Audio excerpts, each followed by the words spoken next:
Alright everyone, hello. Let's get this stream started.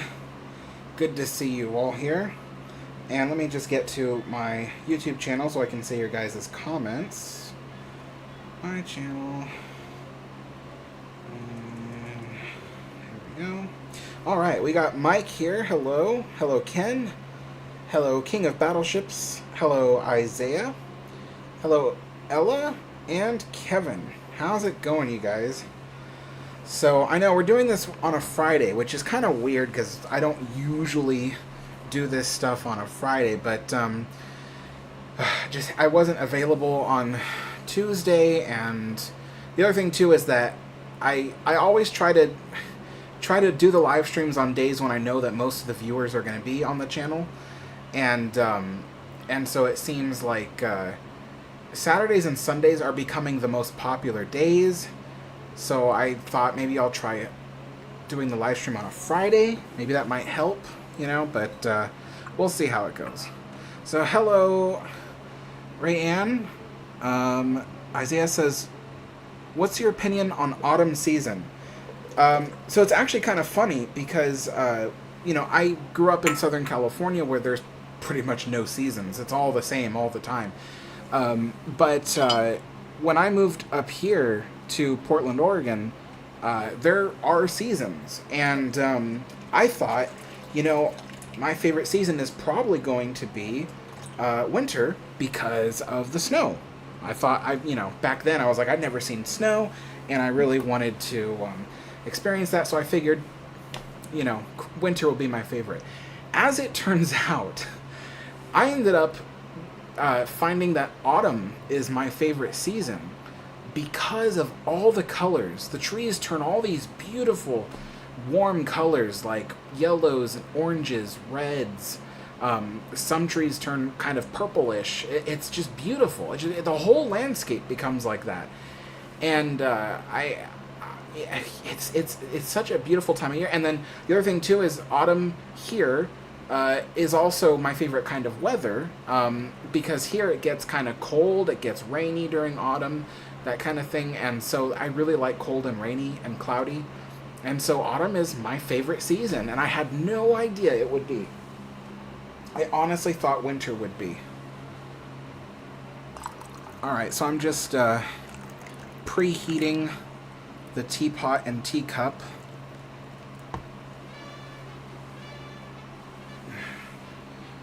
Let that sit for a minute and get nice and hot. Leo Ship Design says, hi Alex, this is my first stream. I'm so excited. It's really great to be here. I'm super happy. I thought I'd miss it. Oh yeah, no problem. Welcome aboard, you know. These live streams are pretty much just, you know, we sit, we talk, we hang out. We just talk about our favorite subjects as it pertains to steam power or history, or, you know, trains, or, you know, all that kind of stuff, the stuff that I showcase on my channel. We are getting into the Halloween season, so I have a feeling that there will be more and more conversations about ghosts and ghouls and things as we go along. Particularly because I am planning another video where I kind of talk about some of my random ghost experiences that I've had just out and about, you know, which I think will be kind of cool. I know not everybody believes in ghosts and stuff like that. I never did for most of my life. As a child, I was afraid of ghosts, but as I grew up, I stopped believing in them, and it wasn't until in my 20s when I first started working at Disneyland, and I worked at a very haunted restaurant.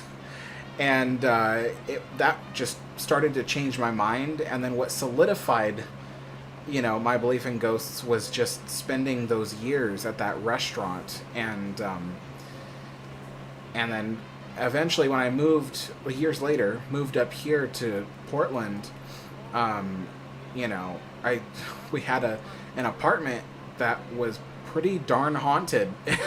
There was like things that would happen that just could not be explained by someone who has a technical mind like I do, who usually goes and debunks things, but there were just things I could not could not do. So I'm planning to make a little video for Halloween that kind of showcases the different weird, paranormal stuff I've experienced in my life outside of Disneyland, because I have a series about my time at Disneyland and the paranormal stuff that happened there, and that's already kind of a popular series that people like to watch every year.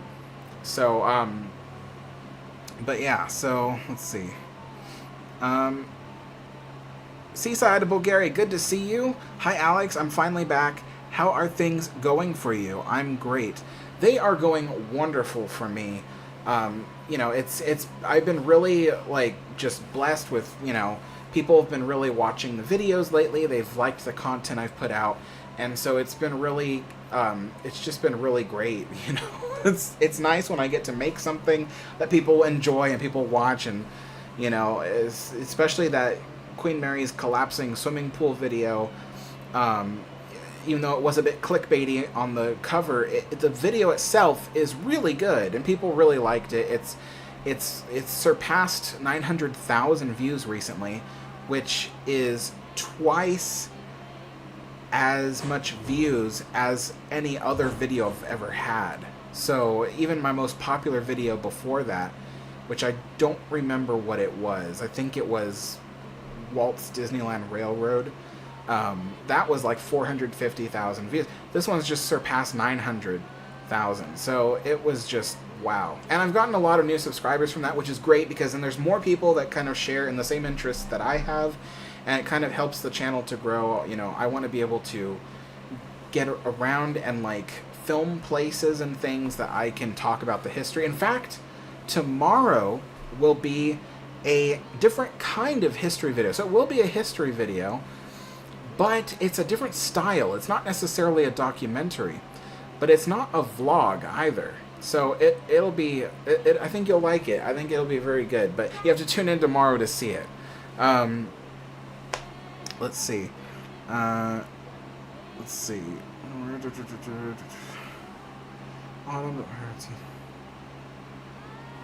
Suddenly the chat jumped and I can't find... Leo says, Queen Mary, fine china, I'm guessing. Yes, this is Foley bone china, and it is from the Queen Mary and Queen Elizabeth. So I think this one's Queen Elizabeth, and then some of these are Queen Mary. I don't remember exactly which ones. And then there's more behind me, so it's all just piled up here. Well, I say piled, but it's neatly stacked up behind me. But yeah, so, and this is authentic china that was used on the ships, and so, yeah, I gotta start brewing the tea, but, Leo says, I work at a railroad, so I love your train videos. Thanks so much. And, I have a model railroad, that's in the office, but I used to do live streams and stuff of the model railroad. I'm gonna be moving my model railroad content, all of it, to an older channel I had about model railroading, and in fact the link is in the description of this live stream. It's at Alex the Railroader, so if you guys want to subscribe to that, then there's content already on there. It's a bit old, but I'm starting to put the newer content on there, and then pretty soon I'll start doing live streams from that channel as well.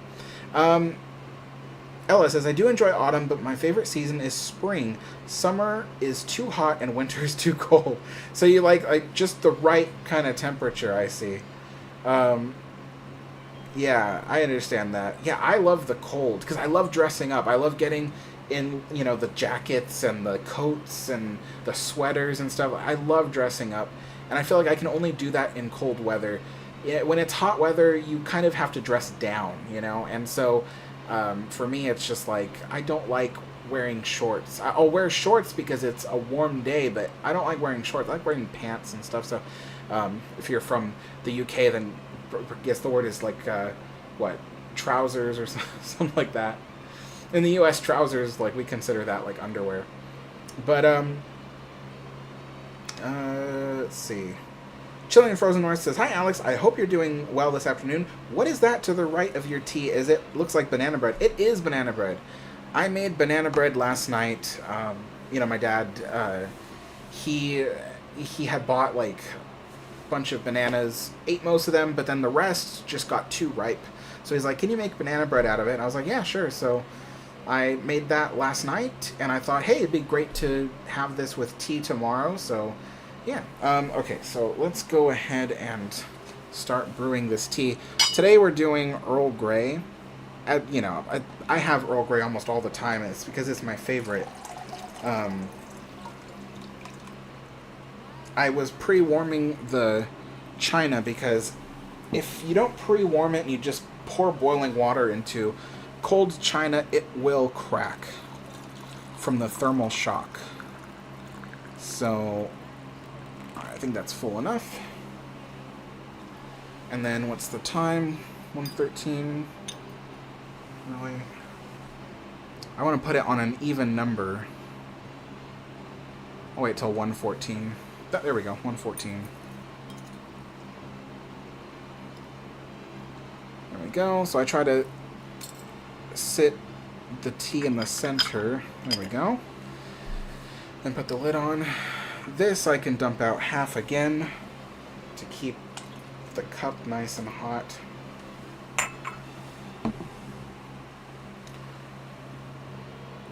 There we go. Alright, so now we just wait about 5 minutes, so 1:19 about. Let's see. Ella says, I've never had any paranormal experiences. I'm very skeptical, but who knows? Yeah, you know, even now that I'm a believer in the paranormal, I'm still very skeptical. I'm still like I'm very mechanically minded. I'm also I like to learn about things all the time, so I happen to be knowledgeable about a bunch of stuff. Like, you know, some of my friends say, like, I know a little bit about a lot of things, and that's kind of how I am. And so when I see paranormal stuff happen, my first thoughts go to practical explanations. But then when I run out of practical explanations for things, I start to go, you know what, this could be paranormal. So yeah, and there have only been, you know, a few periods in my life where I really was convinced that I have had a paranormal experience. And it's funny because there's so many people that comment and they're like, "Oh, ghosts don't exist. You're crazy." And the thing is like, I've said it in a different video before about, you know, Queen Mary being haunted, but the thing is like, ghosts don't necessarily have to be magical spirits, you know? Like, it's not some magical thing that your soul becomes a ghost once it... Yeah, there could be a scientific explanation for what ghosts are that is not, you know, accidental coincidences. You know, for instance, they are doing studies on particles of matter. They were trying to do something with two different particles of matter, and both of them were imitating each other. They were doing the same behavior, so to speak. And then they started noticing that one of them was disappearing.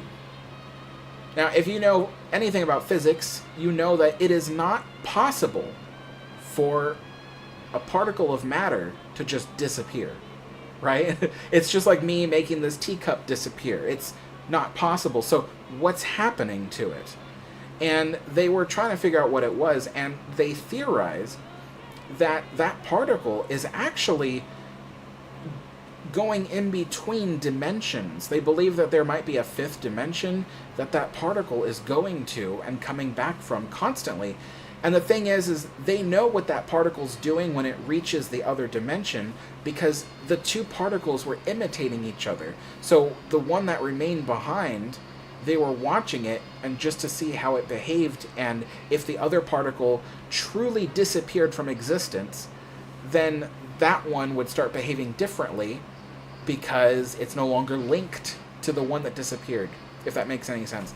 So it's, in essence, what they're discovering is that regular matter can go in and out of this dimension, but they don't know under what conditions that can happen or what it means, you know. And so there's just a lot going on in terms of how we can scientifically explain what ghosts are. There could be a scientific explanation that isn't related to just strange coincidences or, you know, breathing in fumes or something, you know. So, yeah.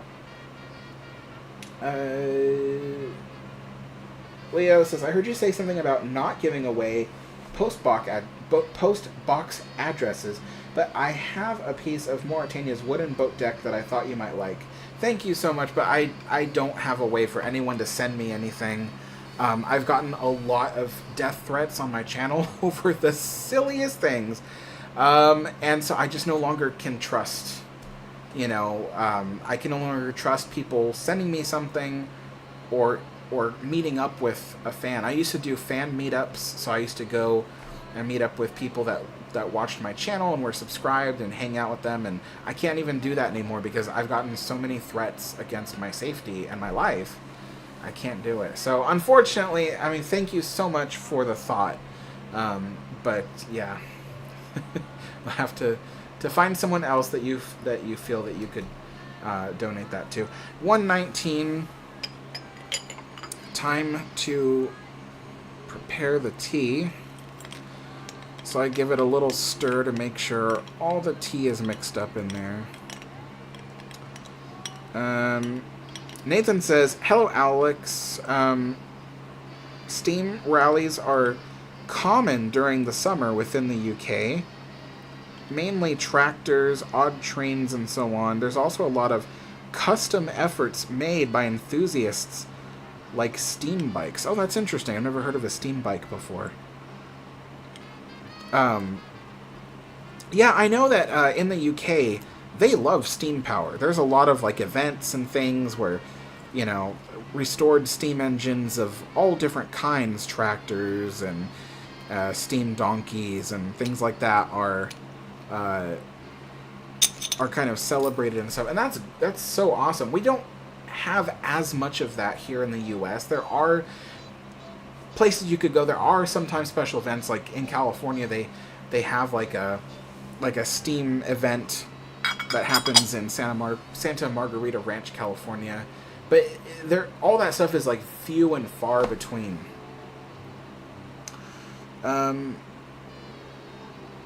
Steven says someone is getting tea goodies for Christmas.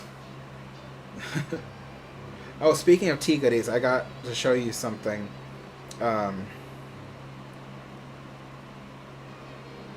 Chilling in the Frozen North says, is the most haunted restaurant in Disneyland the Blue Bayou? No. I've worked at Blue Bayou for 2 years at one point. Never have I felt that it was haunted or there was anything spooky going on. Nothing weird ever happened in those 2 years. And I was there every night. I was doing closing shifts every night because that's what I did. I was a cook. And nothing weird ever happened. Even when I was there by myself, nothing weird ever happened in Blue Bayou. No, the most haunted restaurant in Disneyland is the Golden Horseshoe in Frontierland. There are a few places in the park that are haunted, but the Golden Horseshoe was the most active place in the entire resort. It was like nightly. There was like stuff happening. Granted, it might only be one thing happening per night, but it was just about nightly. So it was very active. And I used to always, my coworkers, if they got a shift in there that said, oh, you're doing, because I was a busboy, so I used to clean and stuff back when I was a busboy. But if my coworkers had got a shift in the Golden Horseshoe, they would immediately come to me and say, hey, do you want to trade? You know, I know you like the Golden Horseshoe. Do you want to trade? Because I don't like that place. It's spooky at night. And so I'm like, yeah, sure. Because even though I was a bit, creeped out at night from the weird activity, I could handle it, and I thought it was so interesting that I didn't mind doing shifts in there. And the other thing, too, was that there was one particular spirit in there that we called Freddy, who was not very pleasant. And he often came out, just about an hour after the restaurant closed. And if you weren't out of there by the time it was time for him to show up, he often just made made your time there a living hell.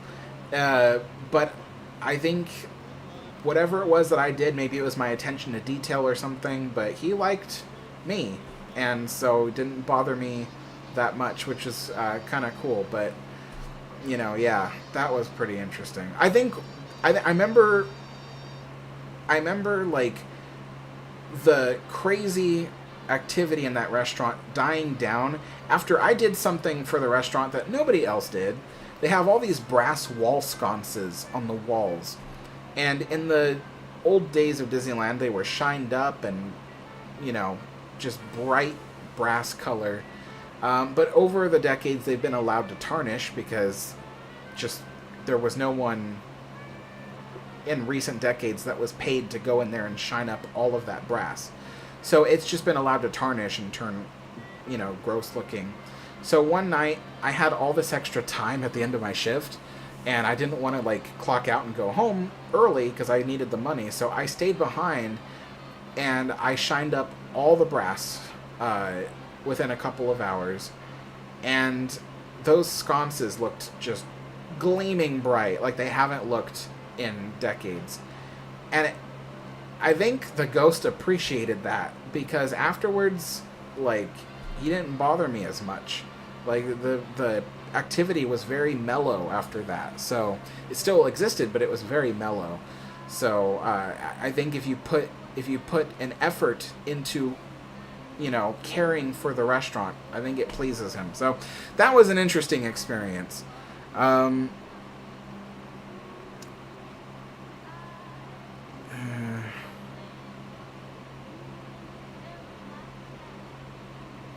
Seaside of Bulgaria says, well, very nice to hear these amazing news. Indeed, your video about the swimming pool on the RMS Queen is the greatest success so far, with more than 900,000 views. I really enjoyed it myself. Oh, thanks.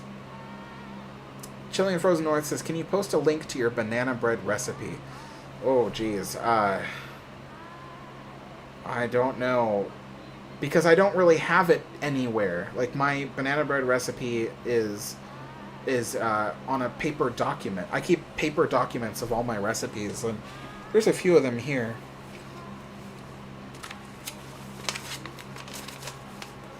I got Scottish shortbread on the first page, English crumpets on the second page, Turkish flatbread, and then I have in the kitchen is my recipe for banana bread. I think I took a picture of the recipe, actually.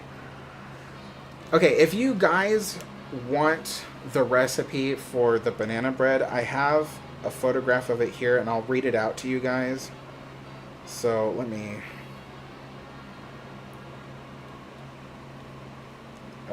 So get a pen and paper, or you guys are probably much more tech savvy than I am, so get your phones out. Okay.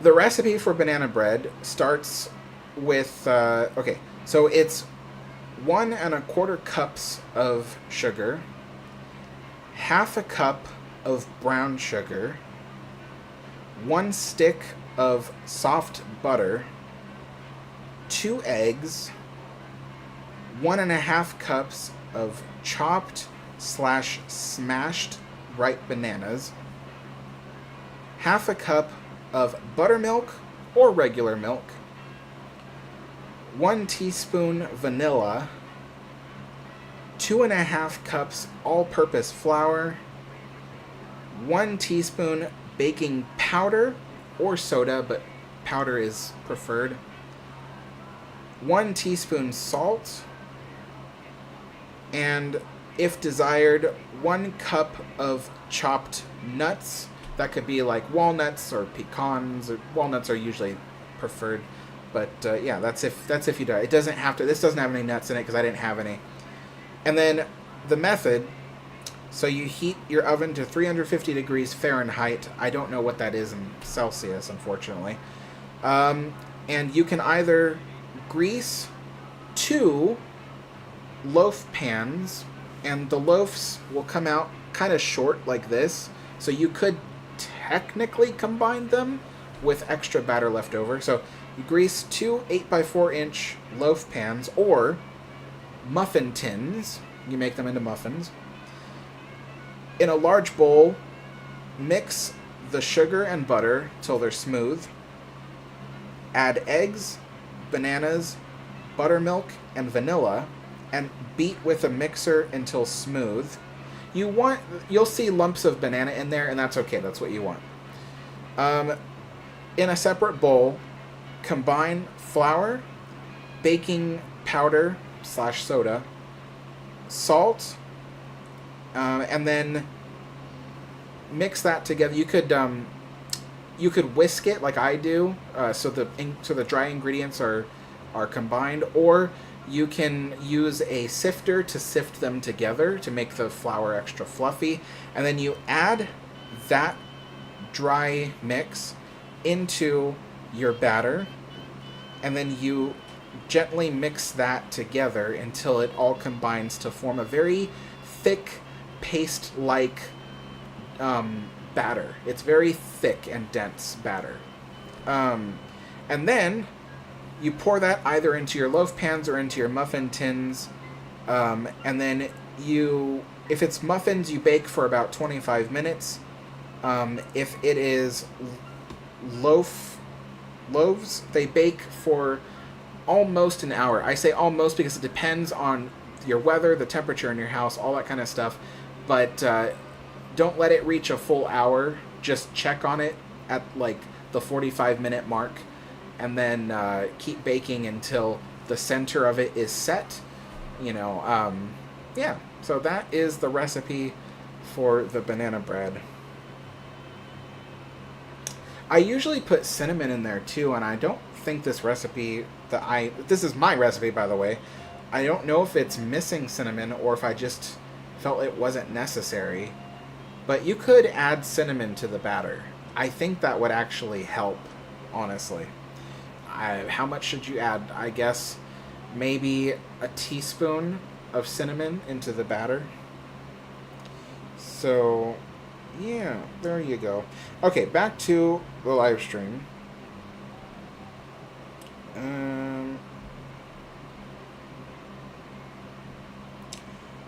Alright, gonna try to get through some of these comments. Leo ships. That's some pretty good artifacts you got there.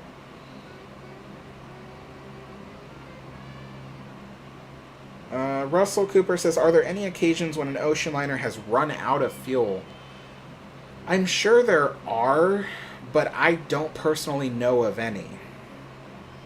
Hello, Steve. How's it going? Chris says, hey, Alex, has the RMS Queen Mary ever been through the Bermuda Triangle or anywhere near that area of the ocean? I don't think she's been very close to the Bermuda Triangle, but she has passed around that area, like, for instance, on her way to South America, either during the war or also during her last cruise. But, I mean, even then, the last cruise went all the way... No. During the last cruise, she didn't even go anywhere near Bermuda. So I would say probably during the war she did, but even then, I don't think she passed through the Bermuda Triangle. So let's go ahead and dump this water out. And put some tea in there. So, hello, Mr. Golden V. Hello, Mike. Oh, whoops. I poured too much tea in there. I need to save room for other stuff. There we go. Poured way too much tea in there. Alright. Got my sugar here. Jeffrey says, finally got one of your quiz questions right. That's good. Alright, 1.5. There we go. Mix that in. Oh, Steve says yes. Steve says the Queen Mary went to Nassau or I can't pronounce that. And which is inside the triangle. So I guess, yeah, I guess it is yes. King of Battleship says, correct me, I might be wrong on this, but was the second-class pool tank located above the shaft alleys?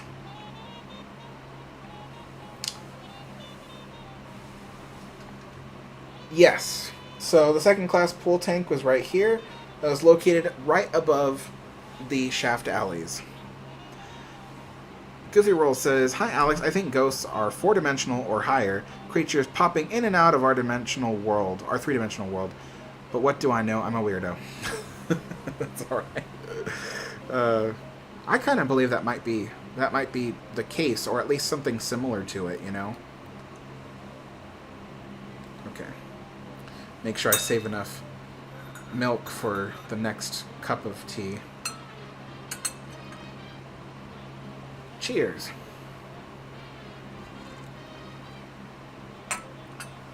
Oh, that's so good. Oh my gosh. Oh man. Let's see.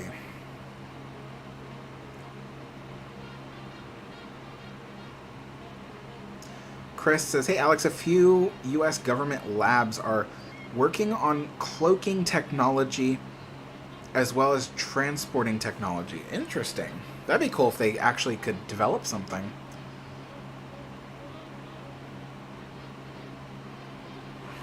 Air Arrow says, which Disneyland, Disney World train is your favorite?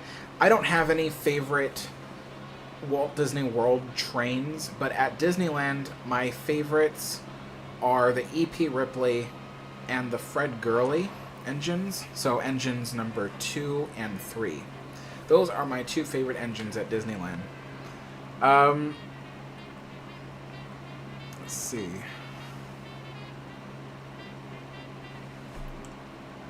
Air Arrow says, your thoughts on Lego Titanic? I don't think I've seen it. Yeah, I don't think I've seen it.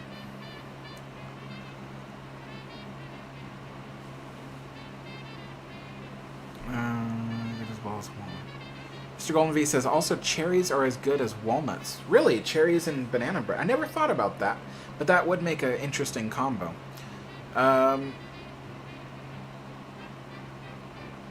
Where'd it go?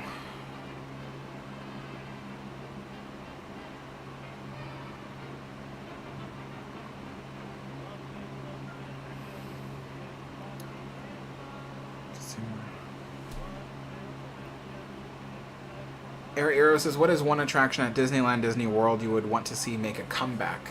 I don't know about Disney World because I really don't care that much about Disney World. But at Disneyland, it would be interesting to see the People Mover return.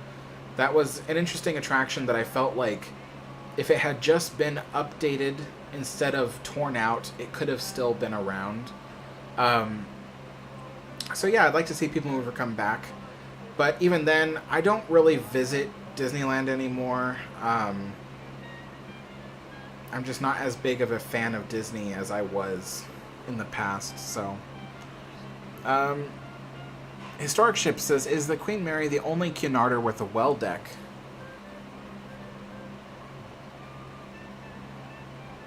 I don't think so. But I can't think of one that has one.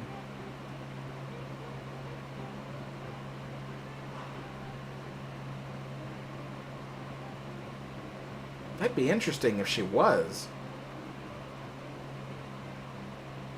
It'd make you wonder, like, why just Queen Mary, you know? I don't know. I actually don't know. Let's have some of this bread.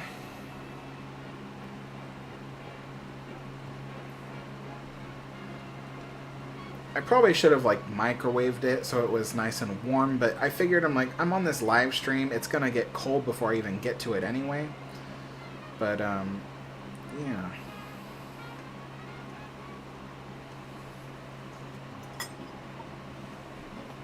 That's good.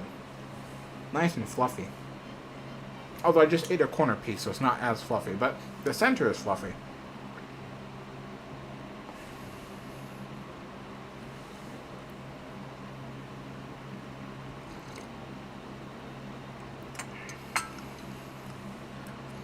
Steve says they should bring back America Sings for the semi-quincentennial of the U.S. I don't think they'll do that. Too many of Disney's audience don't really... aren't very into celebrating the patriotism that way.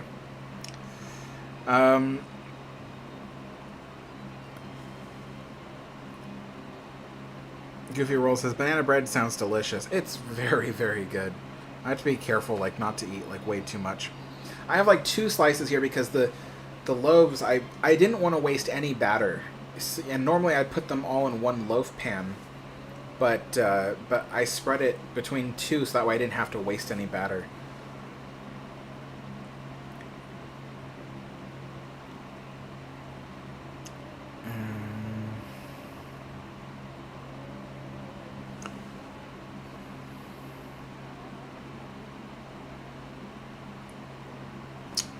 King of Battleship says, I did some research and found that the process for if new had bought the Queen Mary, the conversion would have taken 3 months and $10 million as opposed to 18 million and 12 months to construct. Interesting.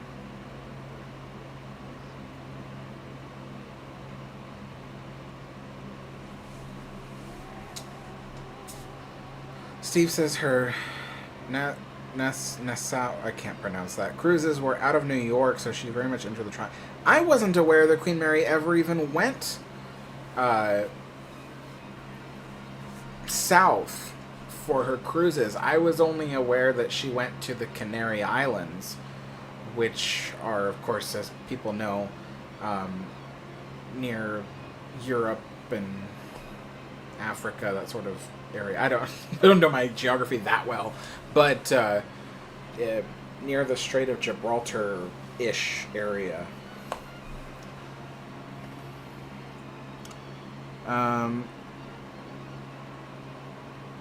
Like Ken says, is it just me or does nobody disappear in the Bermuda Triangle anymore? I was thinking that like a month ago, my dad and I were watching a show that kind of talks about, you know, weird and paranormal things that happen.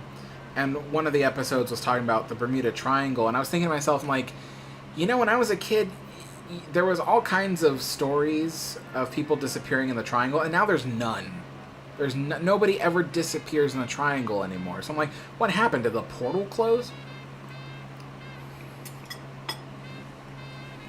Hello, Moonzer.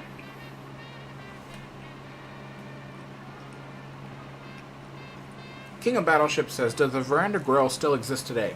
Yes, absolutely.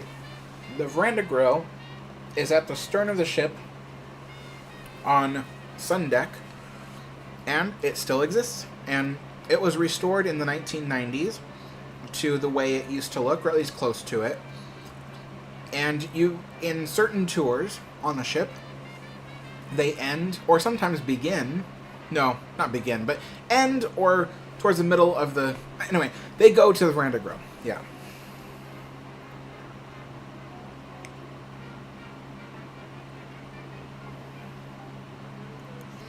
Moonzer says, hello, Alex. You know, people have somehow snuck onto the Russian submarine. I watched a video and 2 guys did it and got away with it. I think he's talking about the one next to the Queen Mary. Yes, I know. Lots of people have snuck into the Russian submarine next to the Queen Mary. I was even there one time when people were sneaking back out of it. And so they were the ones that, like, you know, showed me photos and stuff of what the inside looked like. And it was completely destroyed on the inside, just water leaking and stuff like that. And it was funny because when I had first reported on my channel that submarine was, like, leaking and there was actually water in it, somebody came along and was, like, all angry at me, and they were like, that's not true, you know, you made that up, you have no proof. I'm like, I've seen the photograph of it, I know it's leaking, and plus, you can tell it's leaking because it is no longer sitting correctly in the water. It is listing to one side, and the stern is, like, sunk down into the water. So yeah, it's leaking. Yeah, anyway. um...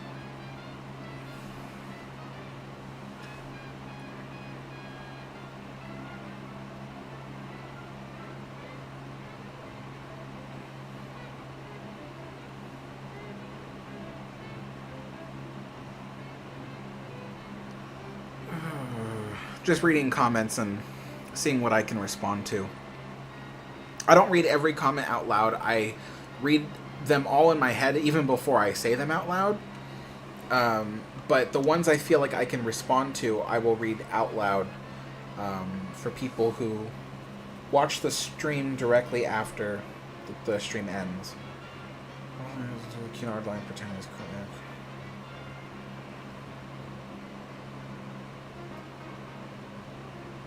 The Boston Cup. That doesn't sound interesting to me. King of Battleships says they should move the AC units inside on the Queen Mary. The AC units on the Queen Mary inside the funnels to clean up the ship's profile. I found that on the Sterling site in the alternate visions. Yes, that is definitely a good idea, is to somehow turn the funnels into air conditioning units. It won't be easy, though, because for air conditioning units to work, they need access to open air. And the funnels are not open air. They are sealed around the sides. And so that would be an interesting challenge, because then you'd have to literally cut open ports on the sides of the funnels to allow air in and out again. They could vent upwards out, but they can't draw air in from above. Let's see.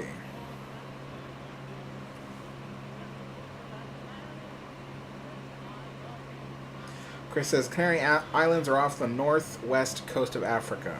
Yeah.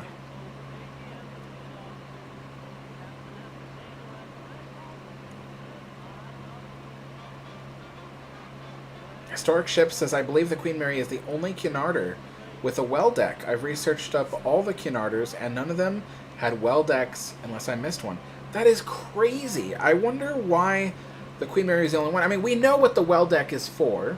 You know, it's a design function designed to move waves off of the bow. But it's interesting that the Queen Mary was the only one. I mean, my friend Steve did say that the reason why Queen Elizabeth didn't have a well deck was because the one on Queen Mary, it did its job, but it was only barely different than not having one. So they decided that they could just do with, you know, that extra space being boxed in. So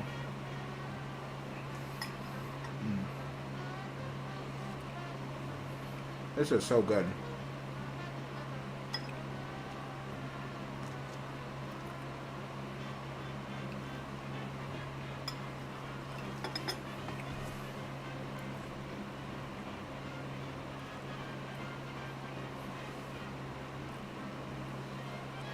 Chilling the Frozen North says, are bilge pumps being used to pump out the water leaking in the submarine? No. The submarine is abandoned. There's nothing working on it. No electricity. Nothing. It's been abandoned since 2015, which is coming up on 10 years.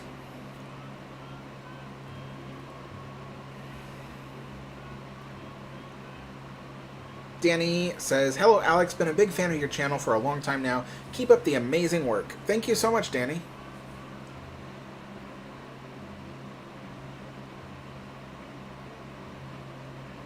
Steve says, I think that might be right. Queen Mary might just be the only Cunard liner with a well deck. That's crazy.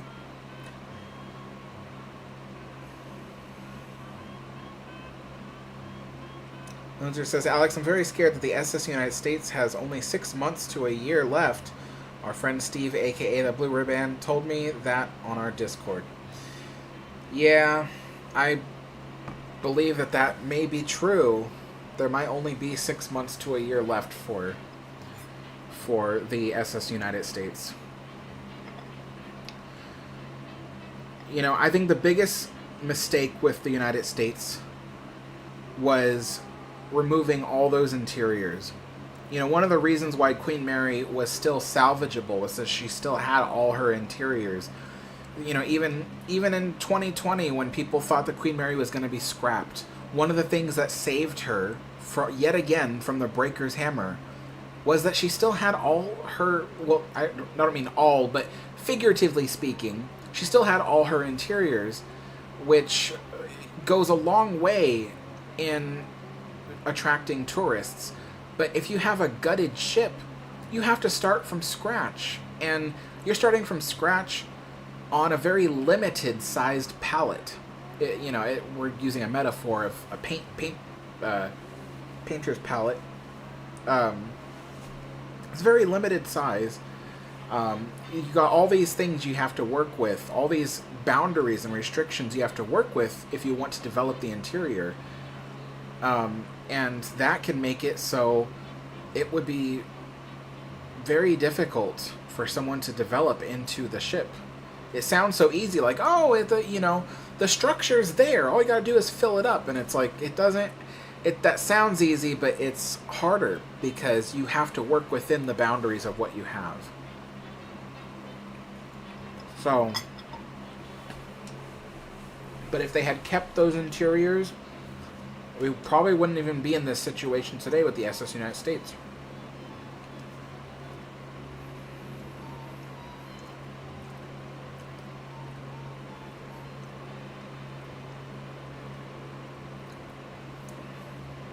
Oh, Steve says, let's get it correct. He says, I said that she has 6 months to a year for a decision to be made on her future. Okay, okay.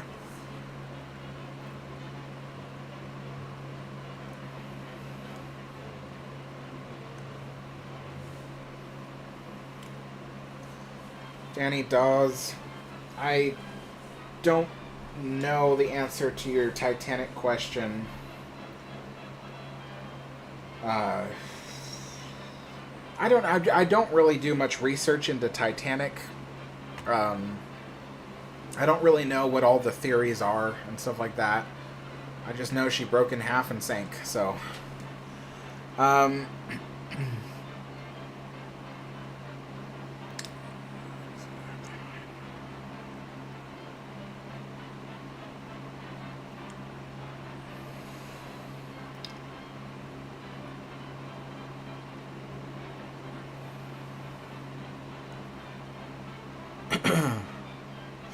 K4RNA says, I remember when I was a kid, the Queen Mary propeller spun.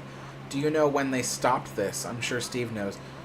Yeah, Steve probably knows when. I don't know when it stopped. I think whatever made it stop was just poor maintenance, honestly. But yeah, K4RNA is right. The propeller room on the Queen Mary, where you can see the propeller still attached to the original outboard portside propeller shaft. It used to spin very slowly, but it used to spin in the early years of the ship's conversion to a museum, and it no longer does, but I don't know when it stopped.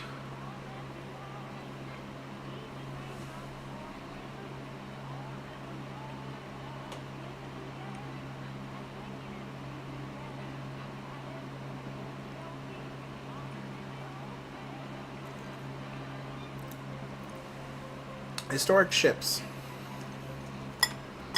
says, is there walkways between the lifeboats on the Queen Mary and the superstructure? There used to be, but not anymore. So there used to be, I think we would just call it a catwalk. It was for crew only, and it was a walkway that was strung up on the tops of the davits, and the davits supported the walkway, and it stretched all the way down the ship.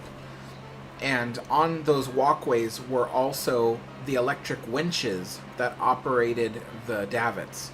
And when the Queen Mary was being converted to a hotel, they removed those walkways and the electric winches.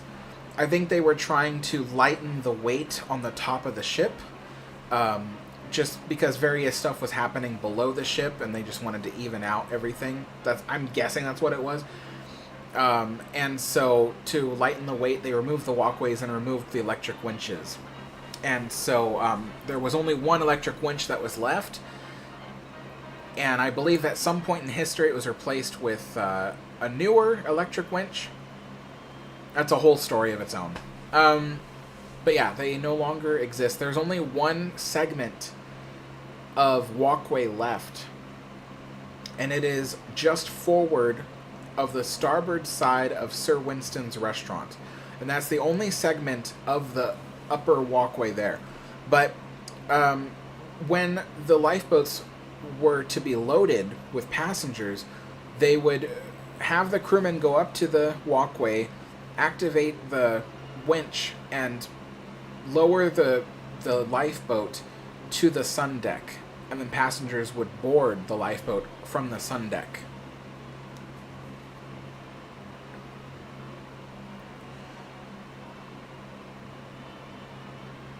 Let's see. Wild Smiley, thank you so much for the donation. Alex, I got a model of Queen Mary from the Roller 3D on Etsy. I've heard of that, yeah. Air Eero says the SS United States' interior was gutted because of asbestos. That's true, but it didn't necessarily have to be gutted. Asbestos does not bother you if it is not disturbed.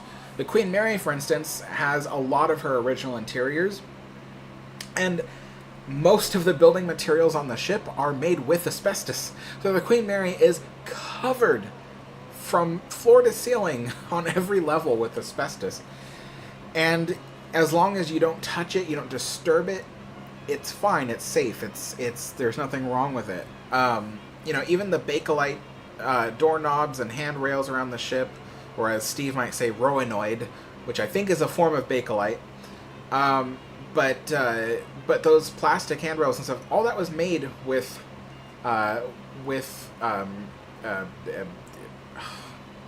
asbestos. Even the proprietary veneered wall paneling is made with a sheet of asbestos sandwiched in between the plywood. So yeah, there is asbestos all over the Queen Mary, but if you don't cut through it, you don't bother it, you don't disturb it, it's perfectly fine.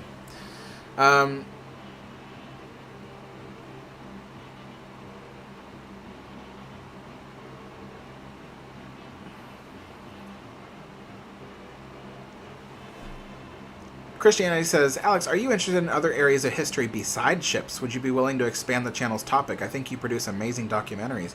Thank you so much. Yes, actually, my channel does feature non-ship related history. There's all kinds of stuff that I've been putting out. I have a video about the history of the New Orleans French Quarter. So that's a really good video. It's called... I think it's called Saving the French Quarter, something like that, or at least that's what's on the thumbnail. It's a picture of the French Quarter, and then I have a video about it's a Halloween themed video, but it's about the history of the Ursuline Convent, which is in the French Quarter. I also have a video about the Seattle Underground, which is part of the city that existed before the modern city, which is located underground. Yeah, that's a cool video. So I think that one's called Seattle's Underground City. I have a video about the ships that were buried under the harbor of San Francisco. So there was a harbor called Yerba Buena Cove, and the ships were abandoned there. It's a whole story. It's really interesting. There will be videos in the future about the construction of the Golden Gate Bridge. There'll be videos in the future about Fort Point. Oh, I have a current video about the Benson Hotel here in Portland, Oregon. That's an interesting video, but nobody watched it. It is such a good, it's such a good video. I think Ken watched it and he loved it. He was like, "That's a great video." Ken watched that video and he was like, "Okay, now I'm gonna go and visit the hotel." And he went with his wife and child. remember.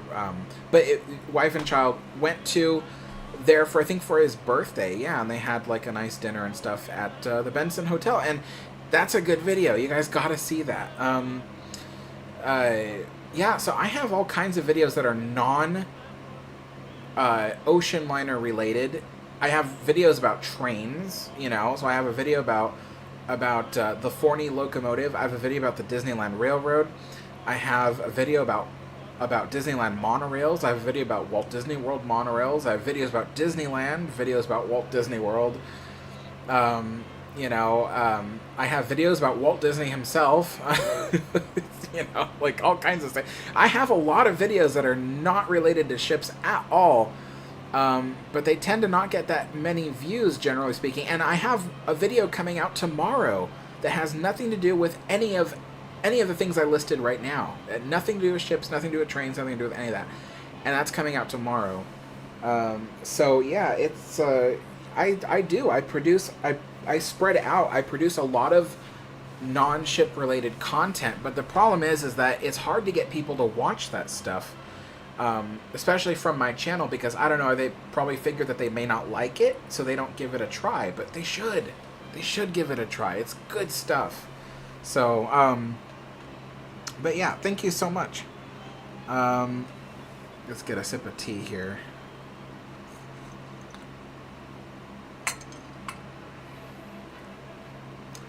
Moonzer says, Alex, have you ever seen Kiwi's anchor in Torrance? Not with my own eyes. Kylo Bear says, what's afternoon tea for exactly? So afternoon tea is a tradition in the UK. It usually happens around 4 or 5 p.m. And it's basically a meal. It basically serves as kind of like dinner time, essentially. And there's usually like a meal served with it and that kind of stuff. There's a lot of, but if you go to a restaurant and stuff in the UK for afternoon tea, a lot of times it's tea and pastries and sandwiches, you know. So it's a very light meal and stuff like that. And then there is high tea, which is very different. I think I was just right now describing high tea.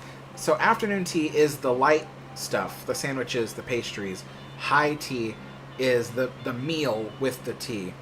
So, but yeah, afternoon tea was for the working class. So the working class, their breaks were tea time. And in fact, it's still a tradition, I believe, to this day, that if you work for a major company or something in the UK, they have to give you a break for tea.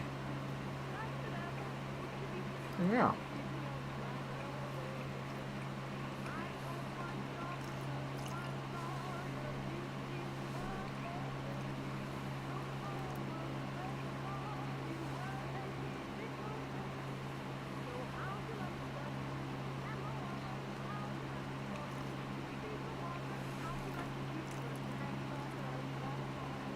Goofy Roll says, watching something as big as the Queen Mary's propeller slowly turning always made my knees weak. You don't realize how big they are until you are standing right next to them. Oh yeah, Queen Mary's propeller, when you first look down at it, you're like, oh yeah, that's a big propeller, but you know, whatever. But when you really think about, because there's right now when you look down in there, there's nothing to compare its size to. There's nothing. There used to be a fake diver, like a fake plastic diver down there to give a size reference. But without that, you don't really, when you look at it, you can't tell how big it is. But if you stare at it long enough, you'll start to realize how massive it is. And it's scary. And to think that people have been sucked into that propeller and chopped up during the war. That is scary. That is really, really scary.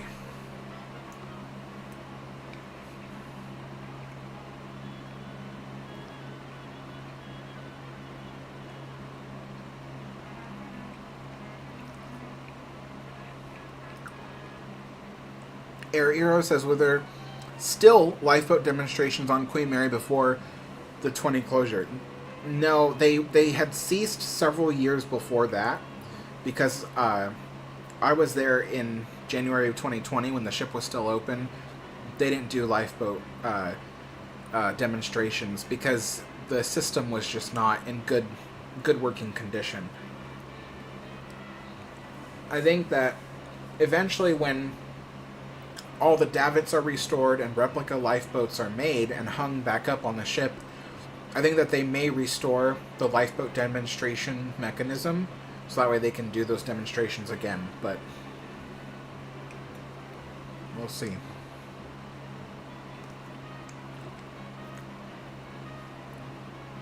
Mr. Golden V says, I was down at Clydebank recently, where the queens were built.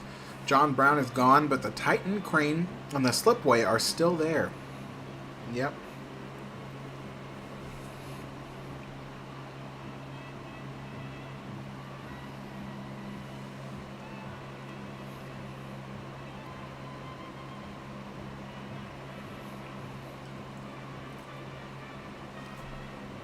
Lover of Arts says, did the propeller spin underwater or was the propeller originally displayed dry?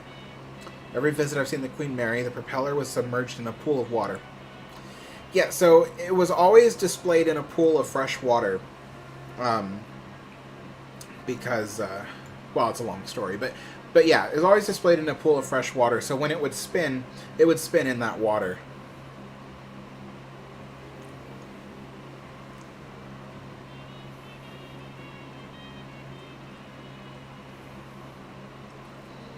Moonzer says, Alex, did you know the RMS Queen Mary and QE's anchors are identical? Yes, I did, for sure.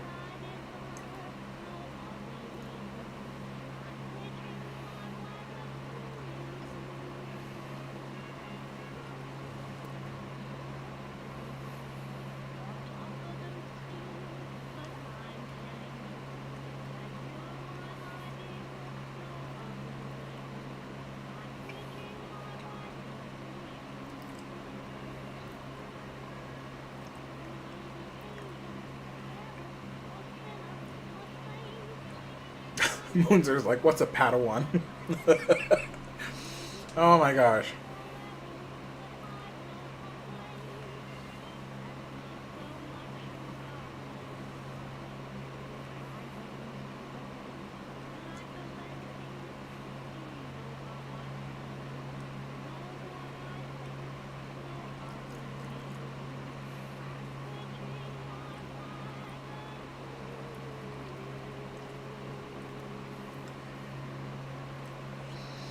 Air Arrow says, make videos on the Baker Hotel in Mineral Wells, Penn Station. Penn Station? You know, if I ever get to travel and film more locations for myself, then yeah, I'll make videos about all kinds of places and things, but all pertaining to history, of course. But yeah, for now, I just don't have the ability to film stuff for myself.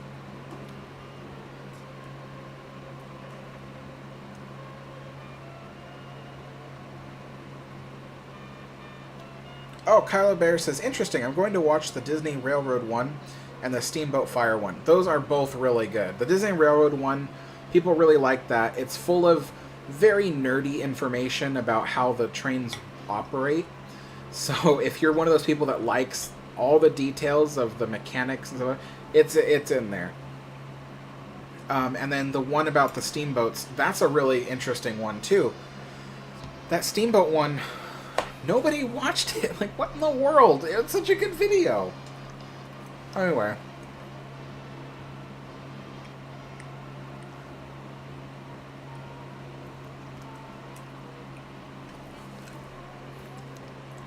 Mr. Golden V says, in Scotland, a fish tea is common, not fish in the tea. Okay. At first I was like, a fish tea? What?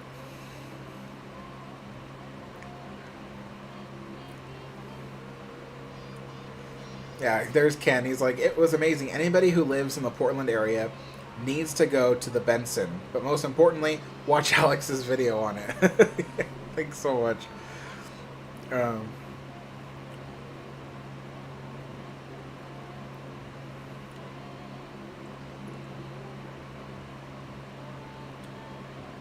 Yeah, Steve, I'll have to Google that ship. I don't know what that is.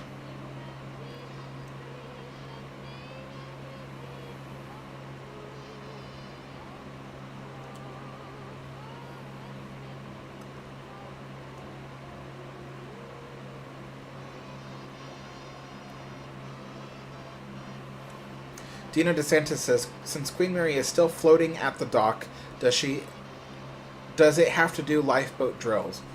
No, because the Queen Mary is no longer designated as a ship. So when the Queen Mary came to Long Beach in 1967 and she was officially retired, the United States Coast Guard had to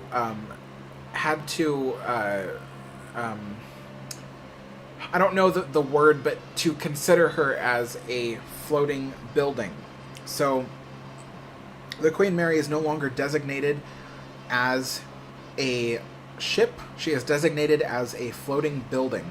And I know that sounds ridiculous to some people. Because some people go, oh, that's not true. But it's only because it sounds so ridiculous that they think it's not true. But it is true. She really is designated as a floating building. So she's not subjected to the laws and regulations of maritime engineering and safety standards.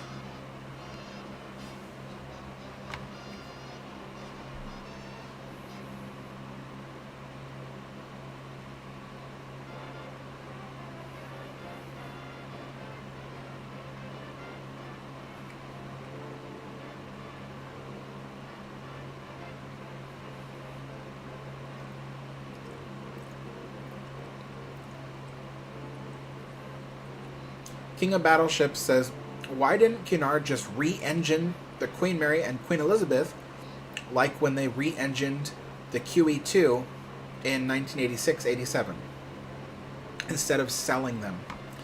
That's a good question. The reason why is because it wouldn't have helped at all. Because the problem wasn't necessarily that the power plant on the ship was expensive to run. That was only part of the problem. The biggest problem was that, Queen Elizabeth was sailing the ocean with only 200 passengers aboard the ship, and they were all elderly. So the problem was airplanes. People were using airplanes to get across the oceans instead. And the only people that were left that were still traveling aboard the Queen Mary and Queen Elizabeth were the older folks who preferred traveling with ships. So even if you re-engined the ships to make the propulsion cheaper to operate, there was still not enough passengers on the ship to support the cost of running the ship. The ships both had a capacity of around 3,000 passengers. I should say 2,500 passengers approximately. And with only 200 passengers aboard, you can't survive off of that, even if you were floating on magic, So yeah, it just isn't, it wasn't possible.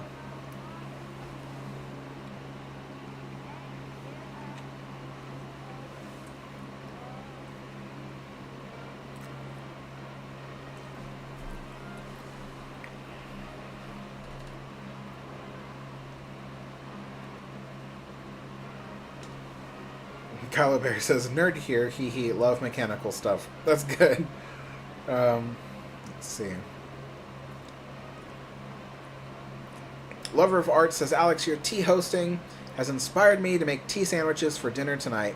Cream cheese, dill, and cucumber. Awesome. I have a recipe for my own cucumber sandwiches in the description of the video. So if you just look down below at the description, there's a recipe in there for the cucumber sandwiches that I occasionally make for this this tea.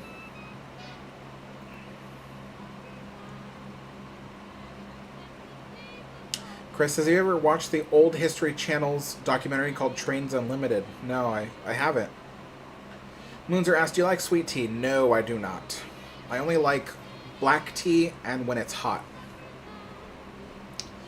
Eric Euro says, how's your model train layout? It's doing okay. I haven't worked on it in a long time because I've been really busy with my YouTube channel.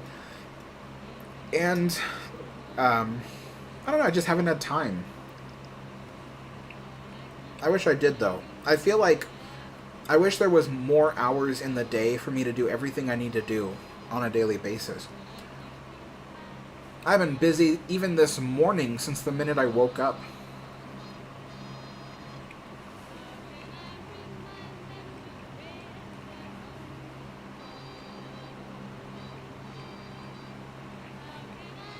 Dino, thank you so much for the donation. Great chat today. Very interesting. And you have made me hungry.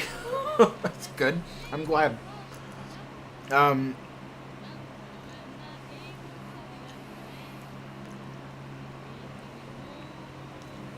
Yeah, Steve is commenting about the Queen Mary being designated as a building. And he says, new SOLAS regulations, that's S-O-L-A-S, I don't remember what it stands for, regulations are about to take effect in 1969 as well, meaning major interior modifications to the Queen Mary. And the Queen's biggest issue were her stairways. So yeah, SOLAS is the regulations that that basically govern all ships, at least all ships of the Western world. I don't know much about it, don't ask me. But I know that much about it. And they, yeah, like Steve said, they were gonna put out new regulations in 1969, which would have meant major interior modifications to the Queen Mary. And so having her designated as a floating building by the Coast Guard was allowed her to be able to maintain her historic appearance and her historic interiors. So that was a major win for the Queen Mary.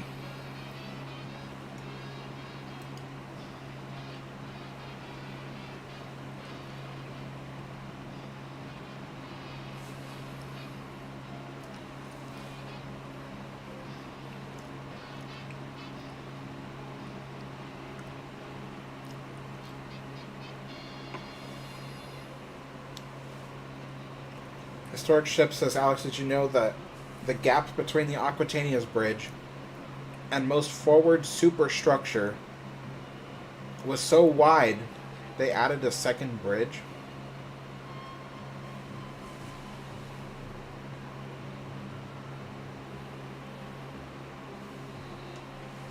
No, I've never heard of that before.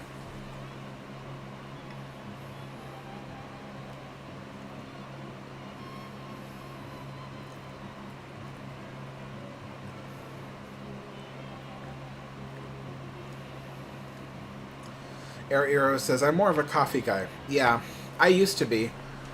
I, for most of my life, never drank tea because I didn't like the flavor. But as I was getting older, you know, approaching my 30s, my body just couldn't handle coffee the same way anymore. I just didn't like the way coffee made me feel. I'd get like heart palpitations and stuff, and I would be like a buzz with like caffeine, or maybe not even caffeine, because supposedly some teas have just as much caffeine as coffee, but there's something in coffee that does not make me feel good. And so I had to think about alternatives to coffee. And after I bought this tea set, I thought it'd be kind of cool to, you know, to do afternoon teas. I just have to find some authentic teas and try them out. I ended up buying Twinings Earl Grey. Twinings is a London-based company. And when I had the Twinings Earl Grey, instantly I was like, this is way better than any black tea I've ever had before in my life. And after that, I became officially a Twinings fan. So I have a few different Twinings teas.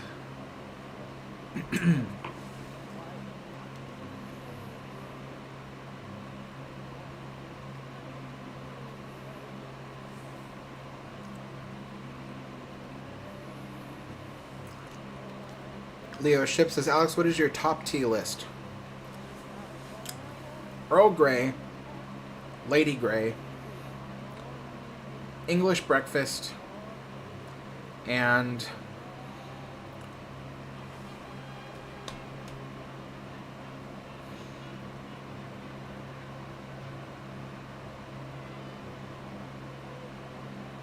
I think that's it for now. I haven't had enough teas to really give more judgment on that. But yeah, Earl Grey, Lady Grey, English Breakfast. I've tried Irish Breakfast. it's a bit too strong for my taste. I think I've tried Scottish breakfast, and that's pretty okay.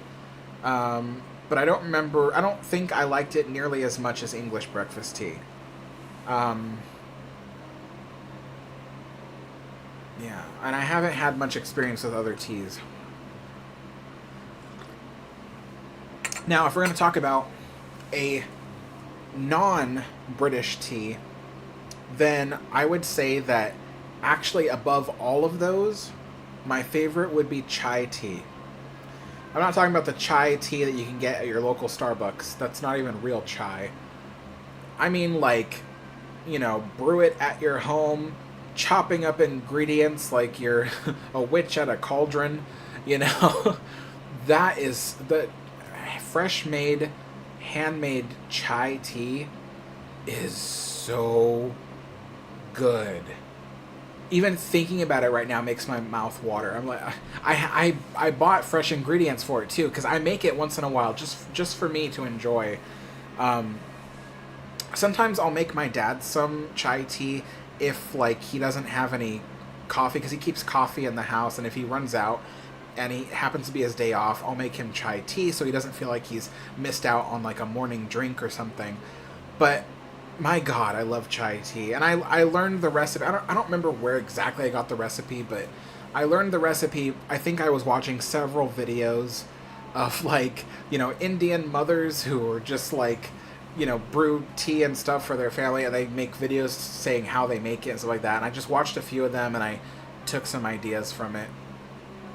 Because, man, I love it. There's two different kinds of Indian chai tea. There's one that's kind of like savory and it's got lots of spices in it.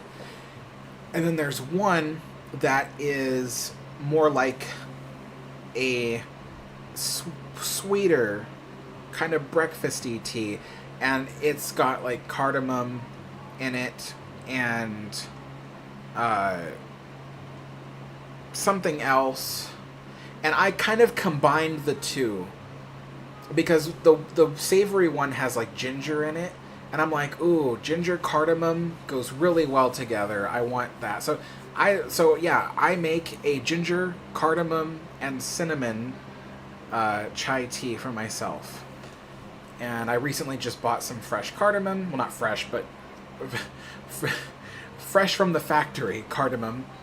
And also got some fresh ginger from the store and stuff like that. And oh man, homemade chai tea, absolute favorite. If you guys have never had homemade chai tea, it's easy. It just takes time, but it's easy. It's super freaking easy. You just dump all the ingredients, well, not all of them.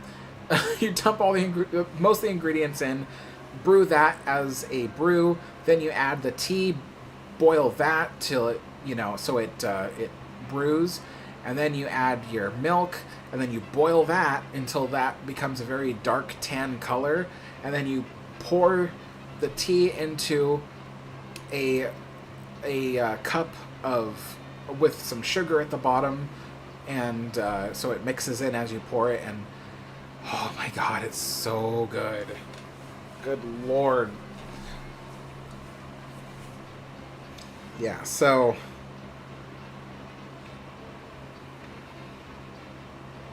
Historic Ship says, wait, Alex, you're in your 30s? Uh-oh. Do I look like I'm in my 40s?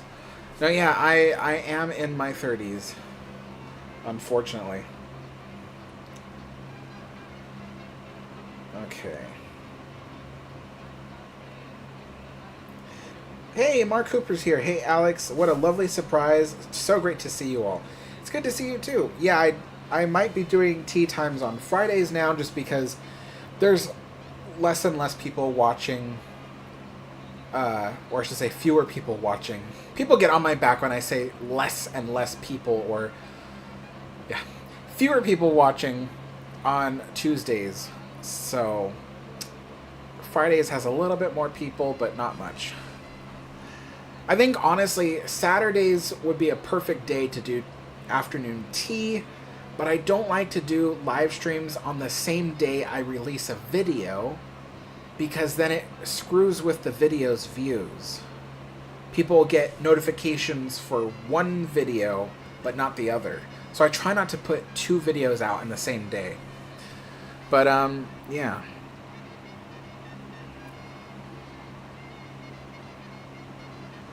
Lover of Art says, I feel like if Queen Mary sold its own line of bagged or loose-leaf teas, they'd be quite popular in their gift shops. I can picture them in pretty little vintage-style tins. Hold on. Hold that thought.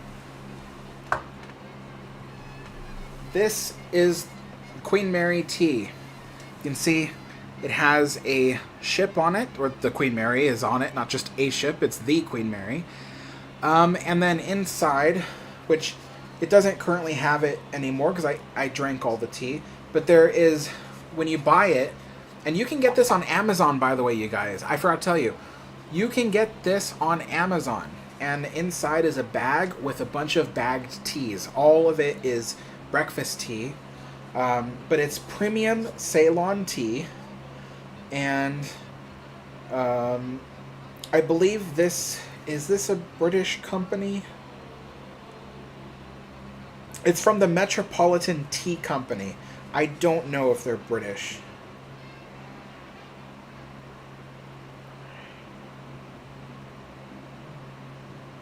It's a, yeah, but it's good. This is Queen Mary tea, and for the longest time, I think they still do sell this on the ship. Actually, I think I recently saw a bunch of these boxes on a shelf in the library of the Queen Mary for sale. So, yeah, I think you can buy it. But yeah, it is Queen Mary tea, and I got this off Amazon. It comes in a wooden box. This is a real wood box, and I kept it because it's so cool. You know, it's so cool. But yeah, Queen Mary tea. All right, there we go.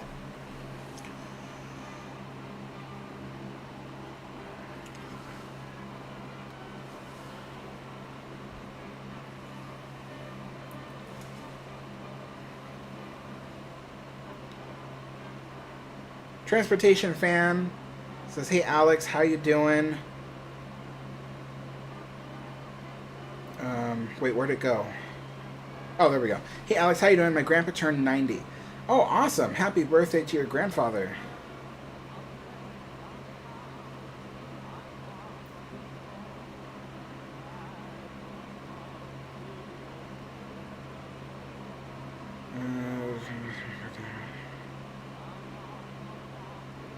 Hello, Keith.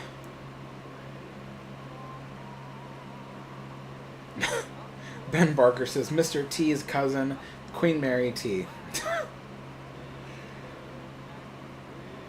Moonzer says, Alex, when you go to the Queen Mary next, will you buy anything from the gift shop? I don't think so, because when my friend Chris was there earlier this month, he was at the gift shop and he said, Alex, do you want anything? I can send it to you. And I was really thinking about it. I almost got the throw blanket, but ultimately I just decided no. From what they have at the moment, there isn't anything that I want enough to buy it. But I do like their selection because if I didn't have to worry about money, if money wasn't an issue for me, then I probably would have bought a few things from there. But I don't need any of that stuff enough yet to buy it. But I do like their selection of merchandise currently. And I heard down the grapevine that even better merchandise is on its way. So I'm excited to see what that might be.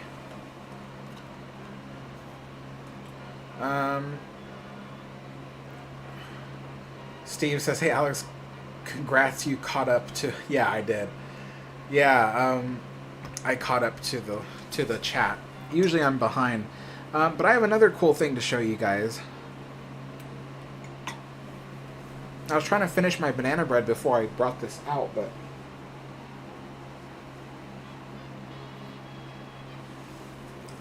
This is a limited edition commemorative tin of Walker's shortbreads. For those that don't know, Walker's is the Scottish shortbread company that is, I don't know how you say it. It's not certified, but it is what the royal family consumes. They have their mark on it, which means that the royal family actually uses this brand. And yeah, and this is a commemorative tin for Queen Elizabeth II. And it's not expensive. I think this was $19, I think, on their website. So yeah, I really like it. And inside, they have a limited selection of it, so you should like get it if you want it. But hold on, I'm gonna try to get this tape off. Inside, they have various shortbreads, different sizes and shapes and stuff like that. So yeah. Yep. Oh yeah, that's what it is. Steve says it's a royal endorsement. Yes, that's right. If the royal family uses a product that was made in the UK, then the company that makes that product then gets to carry the royal endorsement, which is it's a little indication on the top corner. So yeah, and I wanted to try one of these because these look different than the regular. These look different than the regular Walker's shortbreads.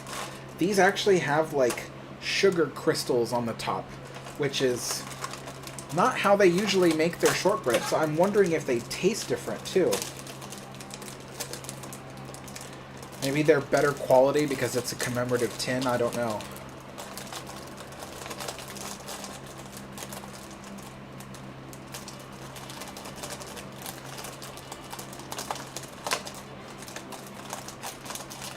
And when I first started doing these tea times quite a while ago, I was exclusively buying Walker's shortbreads, but here in the United States, they're very expensive.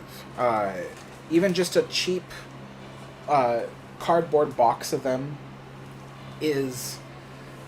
Sometimes you're paying like $10 for a box, and they're not that expensive in the UK. Some people tell me, oh, that'd be like £2 here at most, you know, that kind of thing. But here in the United States, it's like $10. So I had to stop buying them and make my own shortbread. And even then, now, I don't make my own shortbread that often because it's not hard to make, but it wears down on my hands. I have carpal tunnel in both arms, and it just hurts so bad to make it. So, but yeah, so let's see. I'm going to pull this one here, the heart.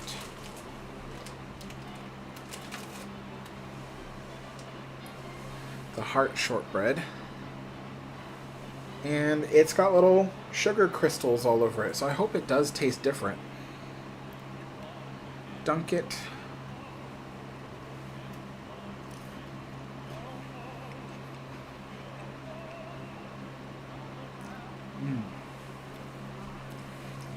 So, it's the same recipe, but it tastes fresher. Like, if you have the cheap boxes of the shortbreads, they're okay. They taste like they're a shortbread in a box, right? This doesn't taste like a shortbread in a box. This tastes like this was made like yesterday. It tastes so good. So, but it's the same recipe, I can tell. It just tastes like it was made yesterday. So, this is good. Mr. Golden V says, when you're next to the factory that makes them, it smells amazing. Oh, I bet. Oh, man. Tanner, thank you so much for becoming a Historian channel member.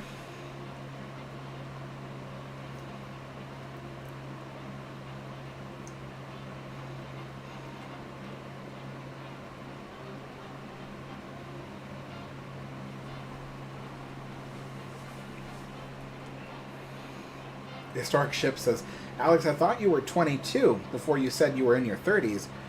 No, Thank you though. That makes me feel better. I feel like I look in the mirror every day and I can tell I'm getting older. I'm getting all these white hairs all over the top of my head, and the skin on my face isn't a smooth, even color that it used to be.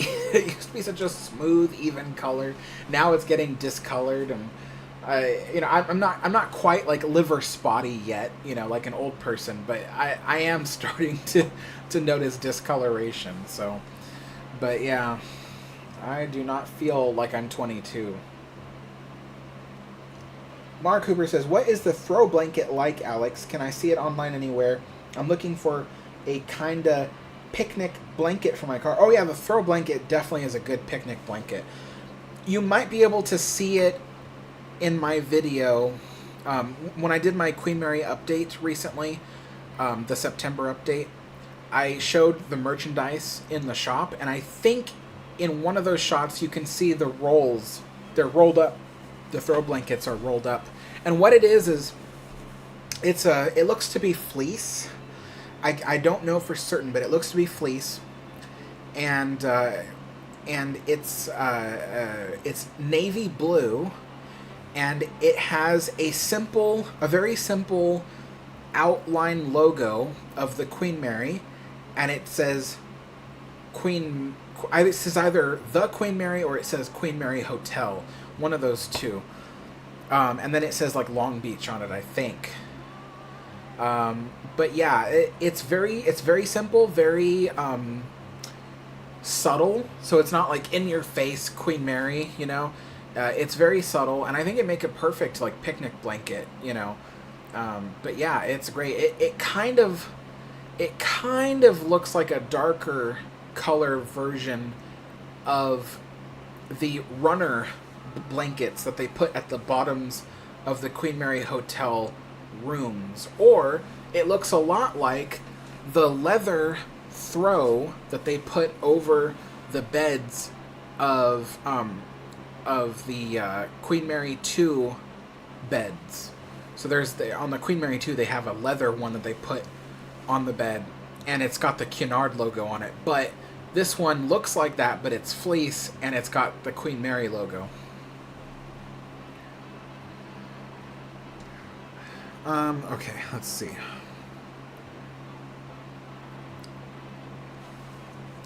Tanner says, "Thank you for all your work in raising awareness for the Queen Mary." Oh, thank you so much. I was thinking about it yesterday because the Queen Mary has gotten a lot of attention recently. Like, a lot of attention. And a lot of it's been positive. Even though there are some negative Nancys out there, the majority of people are really loving the ship and falling in love with it in a way that they never have before. And I'm not the kind of person that, like, toots my own horn, but when I first started making Queen Mary videos, I wasn't the first person to do it. For sure, I was not the first person. I mean, you got Steve from the Blue Ribbon. His channel's been around for ages, So, but the thing is that when I first started making Queen Mary videos, there were very few popular Queen Mary videos out there. They only got the attention of Queen Mary fans, if any, and the videos weren't necessarily fresh and new. They felt like very old YouTube video kind of thing, like early days of YouTube kind of thing. And I thought, there should be some really fresh and new feeling history videos out there about the Queen Mary that get people excited about the ship. And and then eventually, after doing that, I eventually got the idea to do Queen Mary repair updates, because I was sitting there going, I'm learning all this information about what's happening on the Queen Mary, but that information is not being compiled and spread to the masses anywhere. There is no easy way to find this information. So I thought, well, what if I started doing Queen Mary repair updates in order to deliver the information to people in a neat package that is easy to watch, and it's simple, it's concise, and it's to the point. you know. And so yeah, it turns out, like, you know, after I started making Queen Mary videos, more and more ocean liner enthusiasts have been stepping up to produce Queen Mary content as well. Because before 2020, the Queen Mary was not a very popular subject to discuss on YouTube. You know, yeah. So I do think that the stuff I've produced on this channel and the sheer number of stuff I've produced on the Queen Mary has kind of really helped boost the ship. I mean, my friend Chris was walking around the Queen Mary, you know, and he ran into people who just so happened to be like subscribers and fans to my channel, and they were like, oh yeah, well, you know, we love the Queen Mary and we love Alex's videos about the ship. And you know, it's and I've gotten so many emails from people that are like, oh wow, I never knew about this ship, and you know, I'm from Australia, or I'm from New Zealand, or I'm from, you know, the UK, and they're like, and I never knew about this, and you know, I'm making plans to go to the US and I want to visit the Queen Mary. And so I've got so many people that have told me that I'm the reason that they booked rooms aboard the ship, or booked a admission to the ship. And that's made me feel very good, because all I ever wanted in my life was to be somehow involved in the preservation of history. And the Queen Mary became my #1 interest after 2020. And I was like, I have to help this ship somehow. I gotta use whatever I have on YouTube to try to make it better for the ship. And I think it's really helped, honestly. For the longest time, I didn't like tooting my own horn. I didn't like saying, oh, it was me, because that's not how I feel. There's a lot of people involved, a lot of people who have been helping the ship, a lot of people who've been working for years on drumming up attention. But I do think that the videos of mine that have just blown up, like my Rolling Mary video, it's those exciting videos that are about these individual topics that just blow up. That's the stuff that gets people initially interested in the Queen Mary, and then they go and start doing all this research about the ship because they suddenly, you know, fall in love with it. So, yeah. And it makes me feel very accomplished. So, yeah. Thank you so much.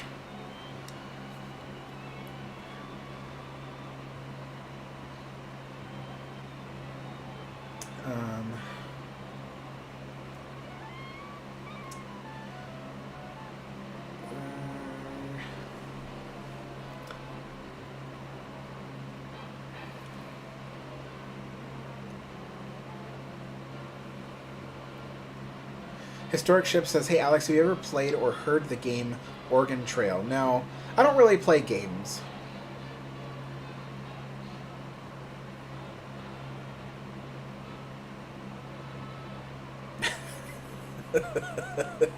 K4RNA says, too honest, just go with being in your 20s. I know, I should have just been like, oh yes, I am 22, thank you, you know. I should have just been like that.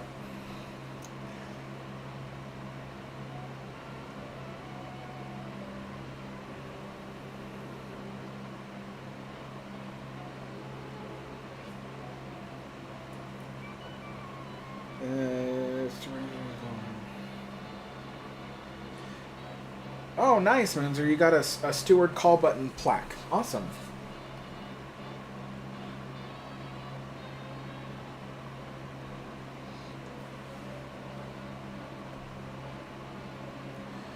Oh, Leo Ship Design says, I shan't be around so much longer, so just saying farewell. Okay. Well, if you do end up leaving, then I hope we see you again next time. Let's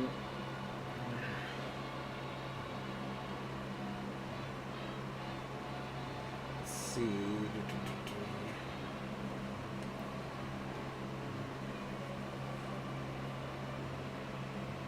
Justin says, as you are pointing out, we needed more about the Queen Mary in particular. I love various videos on ocean liners and other ships that are no longer around, but this ship is still with us.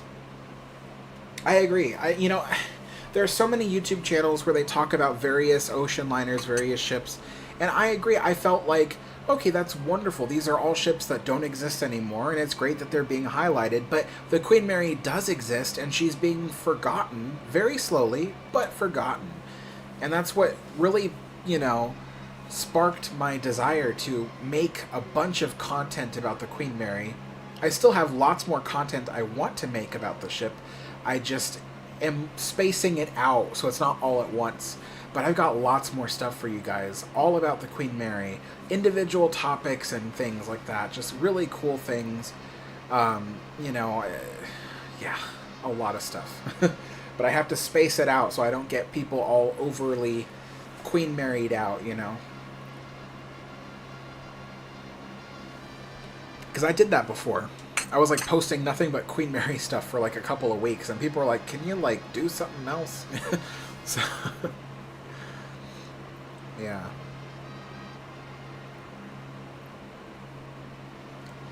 All right.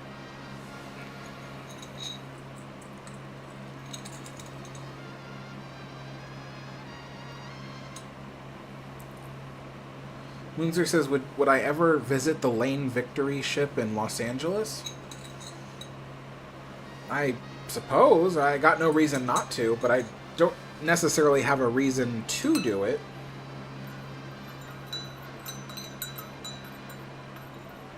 Okay, let's see.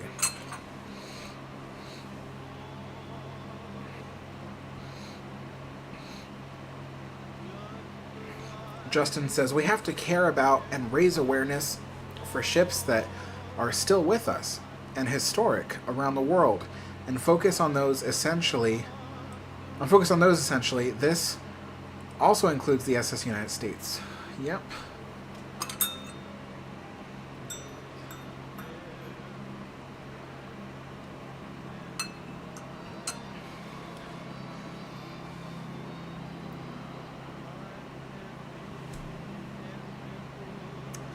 Blue Ribbon Steve says, I love working with Alex and a few others on YouTube so we can promote the history and current status of the Queen Mary. Absolutely. Steve's been an integral part of this channel to, first of all, teaching me about the Queen Mary, but also to helping me to get the word out about the ship. Especially, we had a series that we haven't technically canceled. It's still around. We just don't do it as much anymore. But it was the live stream series called Queen Mary's Lost Places. And in that series, we would highlight sections of the ship for each episode and discuss in extreme detail what those spaces were and what happened to them and what are they now. And that's a cool series. If you guys haven't seen it, I have a whole playlist for it. It's called Queen Mary's Lost Places. And it's a live stream series, it's a lecture series, but it's really cool. Lots of photographs of the various areas of the topic and stuff like that. Really great series. So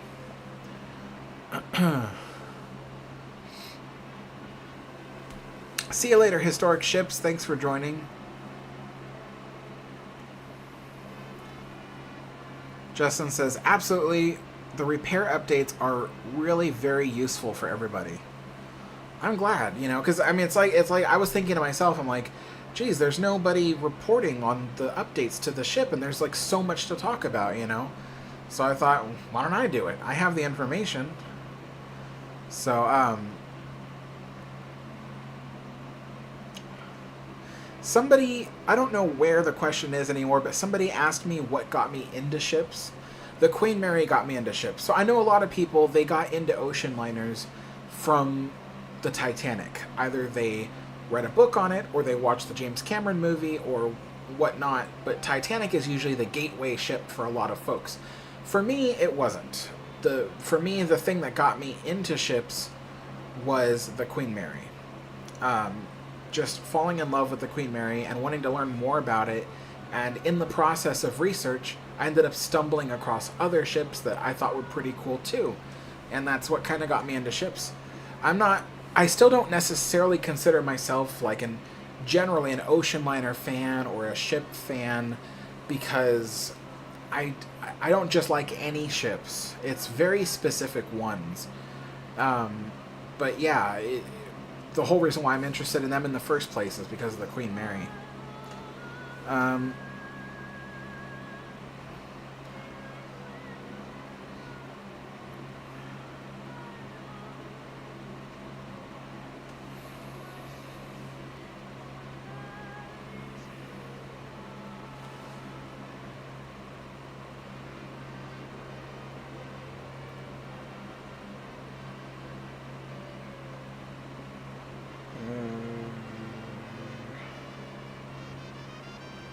Justin says, and cargo carriers such as those preserved on the Great Lakes. Absolutely love going to National Museum of Great Lakes and other places.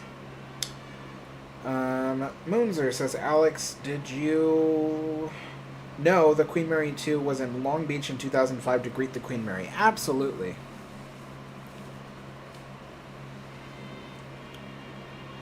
Chris says the thing that got him into ships was Battleship Missouri and Battleship Bismarck. Interesting.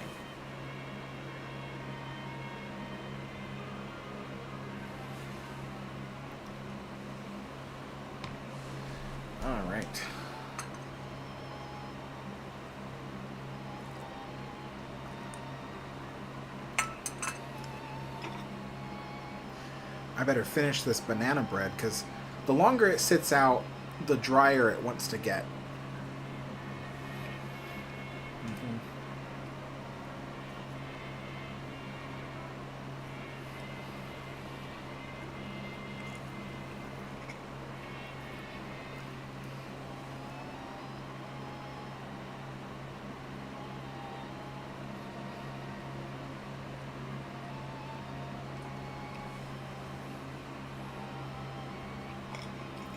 So yeah, tomorrow, I'll just kind of give you a hint. Tomorrow will be a video about a log fort that still exists that you can visit, and it's really cool. I filmed all over the fort. It took me hours of work to do, but it's gonna be really fun. I think you guys will like it. Just please watch it. But yeah, it'll come out tomorrow. In the morning, I think. I have to finish it today. So after I'm done with the live stream, I have to record the narration, put all the footage together. Thankfully, it's going to be a much easier video to put together than a documentary, because the documentaries, I have to research and find photographs and images and video of something that doesn't exist. But this place does exist. So I was able to film everything in order to make my video. So it's much easier.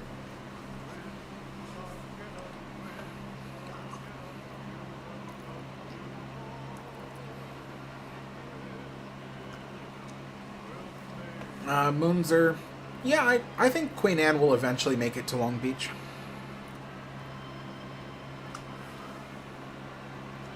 Justin says, Alex, you have an amazing body laugh. I never pointed that up before, but it really breaks me up sometimes. Thanks.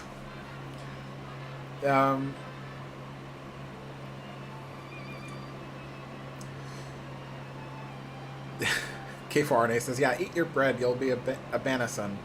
I think you mean banana son.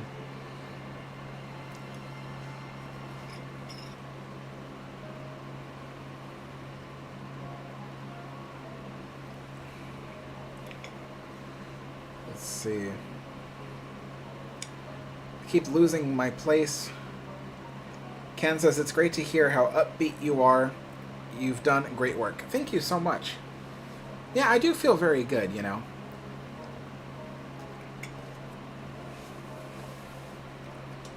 I was thinking today about my life, and I thought,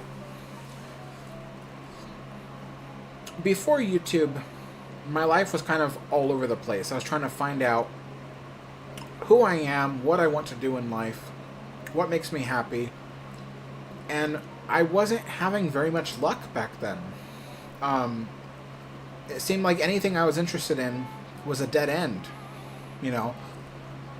And I liked history and stuff, but there was nowhere for me to go to just talk about history.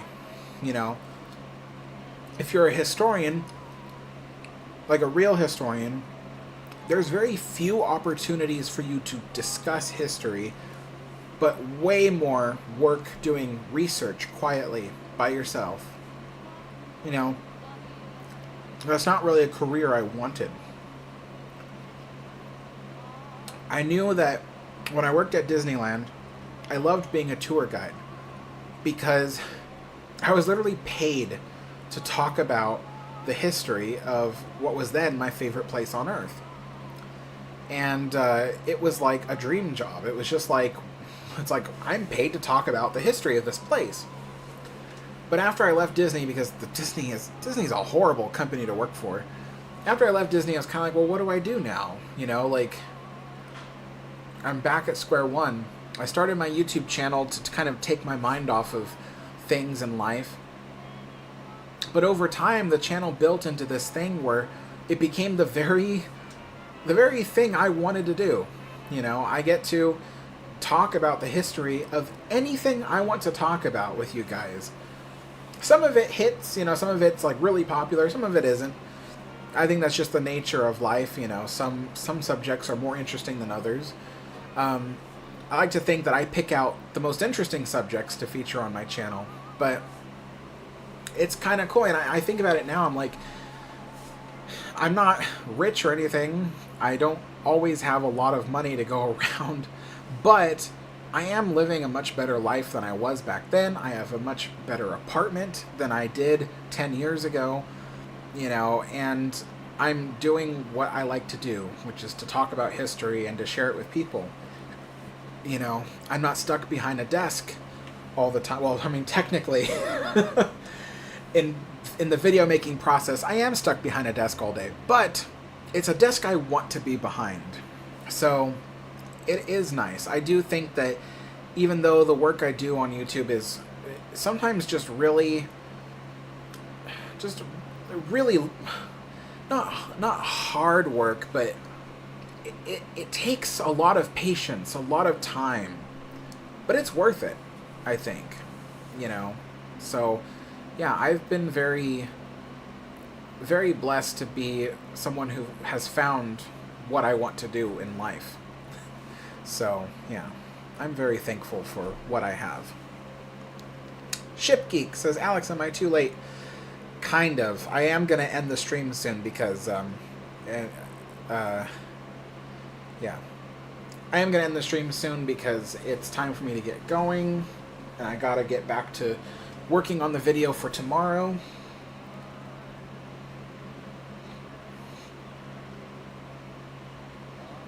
K4RNA says, Alex, do you think your 1 million view pool video was because of the clickbait thumbnail? Just curious. I think it was, yes. That video was an experiment, because you see, I often complain to my friend Chris. Like, if I have problems with YouTube, I go to my friend Chris, and I'm like, Chris, it's not working, I hate this thing. And he will talk to me, you know, and when I tell him, I'm like, you know, people like my content, right? They have a hard decision to make. Do I want to spend 10, 30, 45 minutes watching this video that I may or may not like? Or am I going to go watch, like, a cat video or something on YouTube Shorts? And the people that make the decision to click on my video and watch it, they sit through the whole thing and they love it. They give it a thumbs up. All my videos have like a 98% like ratio or more. Some of my videos have a 100% like ratio, and there are thousands and thousands and thousands of views on it. So people really like the content. They are just enamored with it. But the problem is getting the people who see the video recommended to them to want to click. And that has been the hardest thing of all, because for years, I think I've been on YouTube for 7 years now. For 6 of those years, I felt like, okay, here's the kind of YouTuber I don't want to be. I don't want to be a YouTuber who like does clickbait and tricks people into watching a mediocre video, right? But at the same time, if you want the videos that you work for weeks, months, or even years on, if you want those videos to be successful so they can be seen by as many people as possible, and let's face it, if you create a painting, right, you don't often create it just for yourself. You create it so other people can enjoy it too. And that's the same thing with these videos. I don't make them just for myself or just for the subscribers of this channel. I make it for everyone. I want it to be appealing so as many people will enjoy it as possible. It makes me happy. So, but the thing is like, how do you make a video thumbnail that tells the truth and doesn't trick you, but yet is still interesting enough to look at to draw you in? And that's hard. Sometimes it falls in your lap.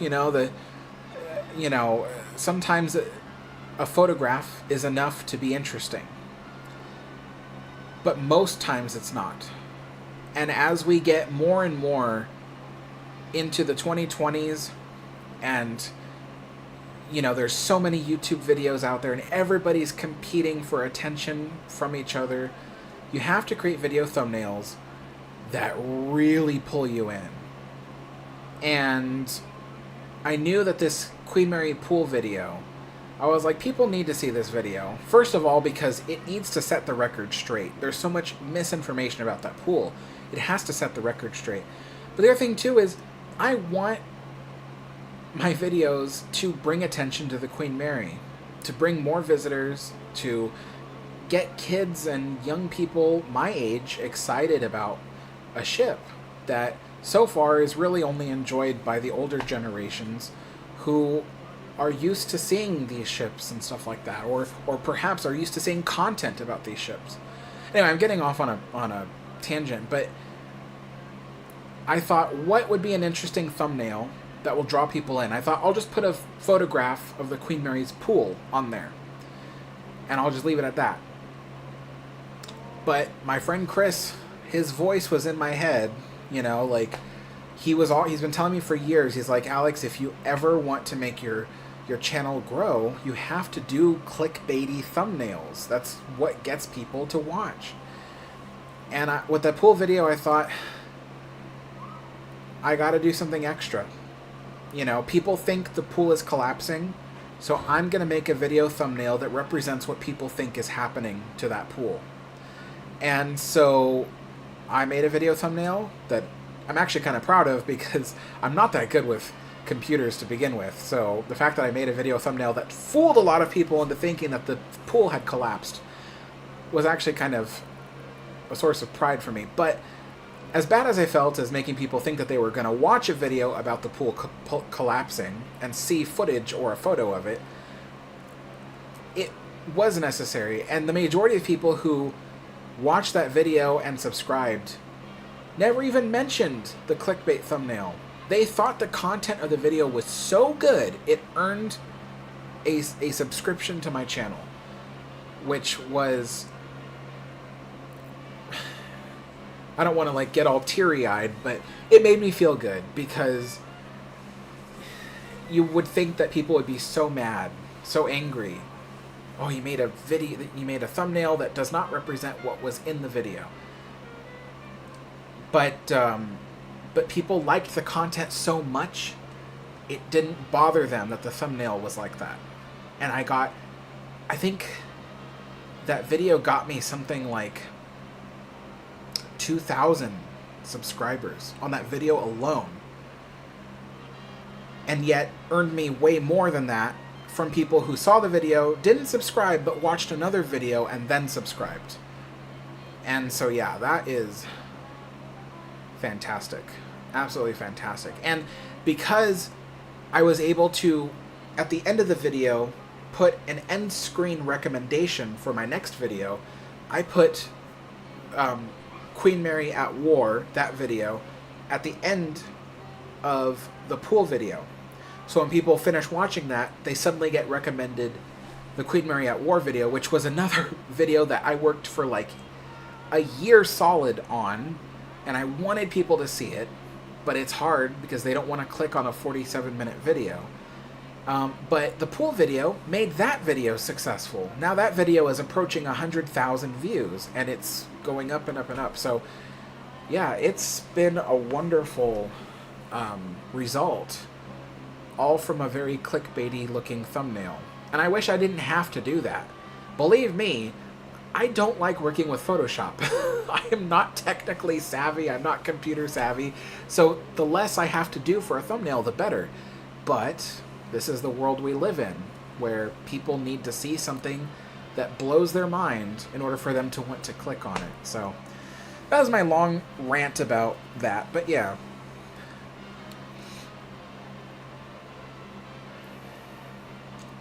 Thank you so much, Ozzy, for the congratulations. Yeah, today I surpassed 55,555 subscribers just before the stream started.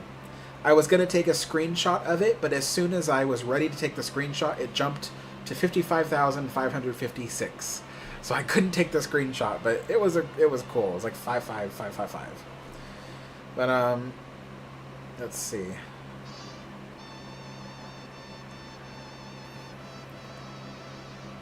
Justin says, what do you think is the darkest fact or secret revealed about the Queen Mary since she has been retired? The darkest fact or secret revealed about the Queen Mary since she has retired.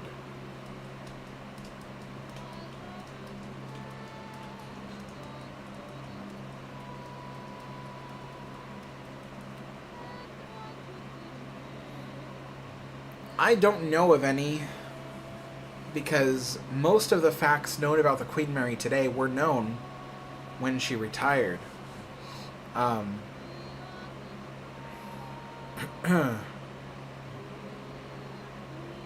I suppose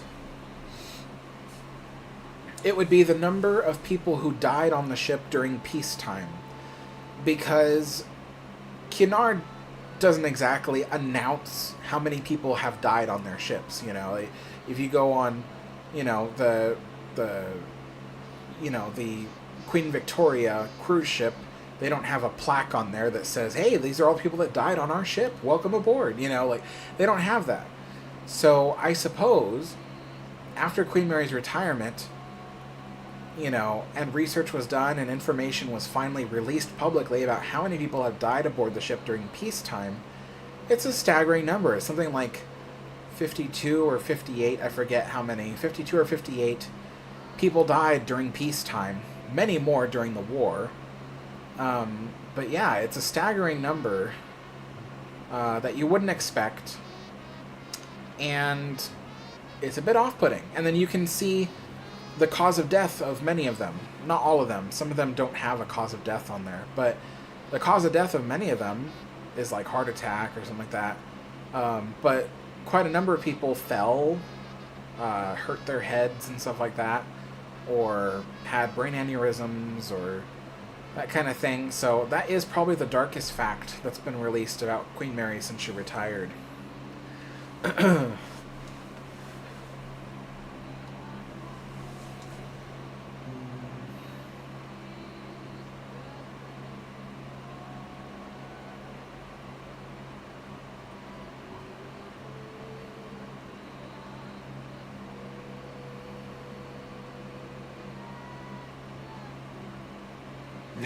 Moonzer says, Alex, we have to confess, me and my family watch your videos more than one time. Oh, that's really great. That makes me happy, actually. I want my videos to be the kind of entertainment that people can watch multiple times and not get tired of it, you know? Like, my Queen Mary at War video, I must have seen that like 50 times since I released it a couple months ago. Because I like it. I like that video so much. I watch it that much. In fact, I think the last time I watched it was 2 days ago. I put it on my computer late at night before I went to bed. I was like, I just feel like watching it. I put it on and watched the whole thing. I love it.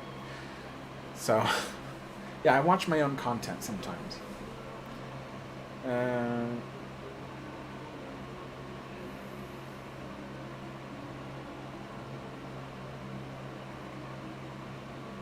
Okay.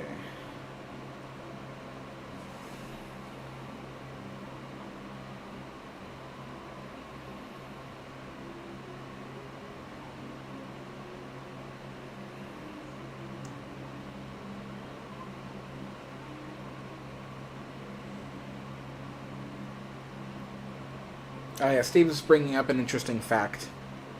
It says Normandy had one major disadvantage. She was steam turbine electric. No matter how much you could increase the steam output, the electric motors have a maximum output.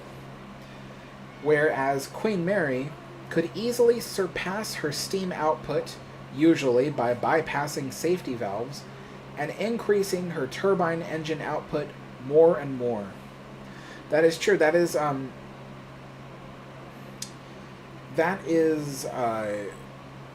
one of the interesting facts about the Queen Mary during World War II was that in times of unusually high levels of danger, when going through submarine-infested waters, the captain could order the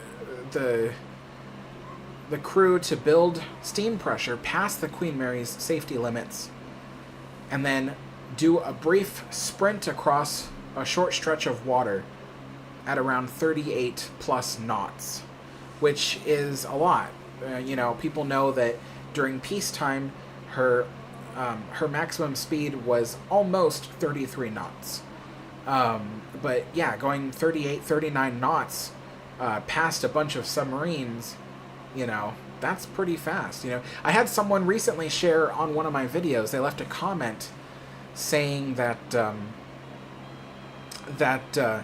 their father was on I want to say it was a destroyer, and they were going full speed to chase, I think, like a submarine.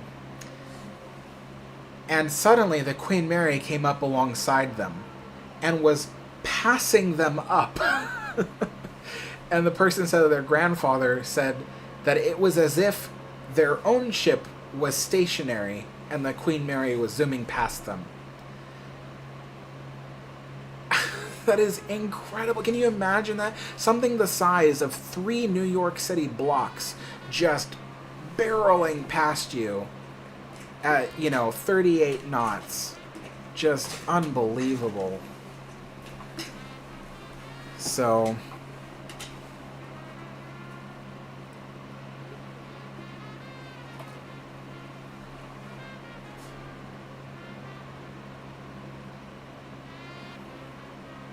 yeah, I also hate the term haunted Queen Mary. See you later, Kylo Bear.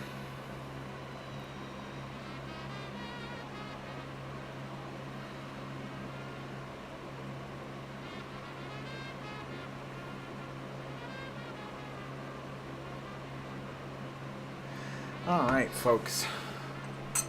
I think I'm gonna call it.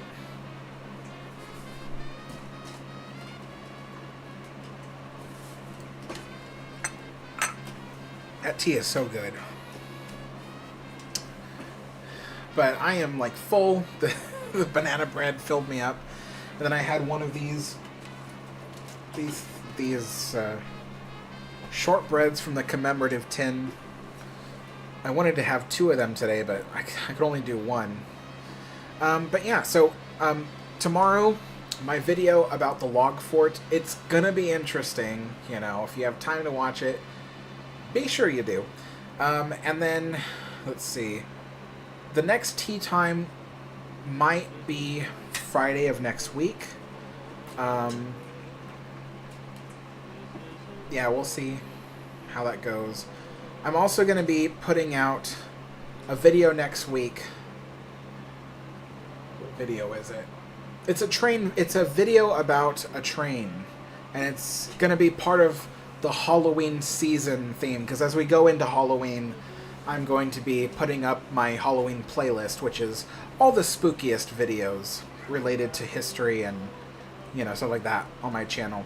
So yeah, that is what's going to be coming up in the next week. And once again, if you are interested in my model railroad and you want to see more videos about it, or you want to see live streams about it, I'm going to start up my old model railroad channel. The link is in the description below. It's called Alex the Railroader, and you can just go to the description below, and there's a little at Alex the Railroader, and you just click on that. It takes you to the other channel, and you can subscribe there, and there will be videos about my model railroad already on there, and then plus new ones will come out, plus live streams. I have a video about a model railroad I went to visit. It was a model railroad club, and I'm going to make a video about that and put that up. So yeah, that's available for you guys to see. And let's see. All right, I think that is it. Ella says, good night, Alex and everyone. Have a great weekend and an even better week. And you as well, folks. Thank you all for watching, and I will see you all next time. Bye-bye.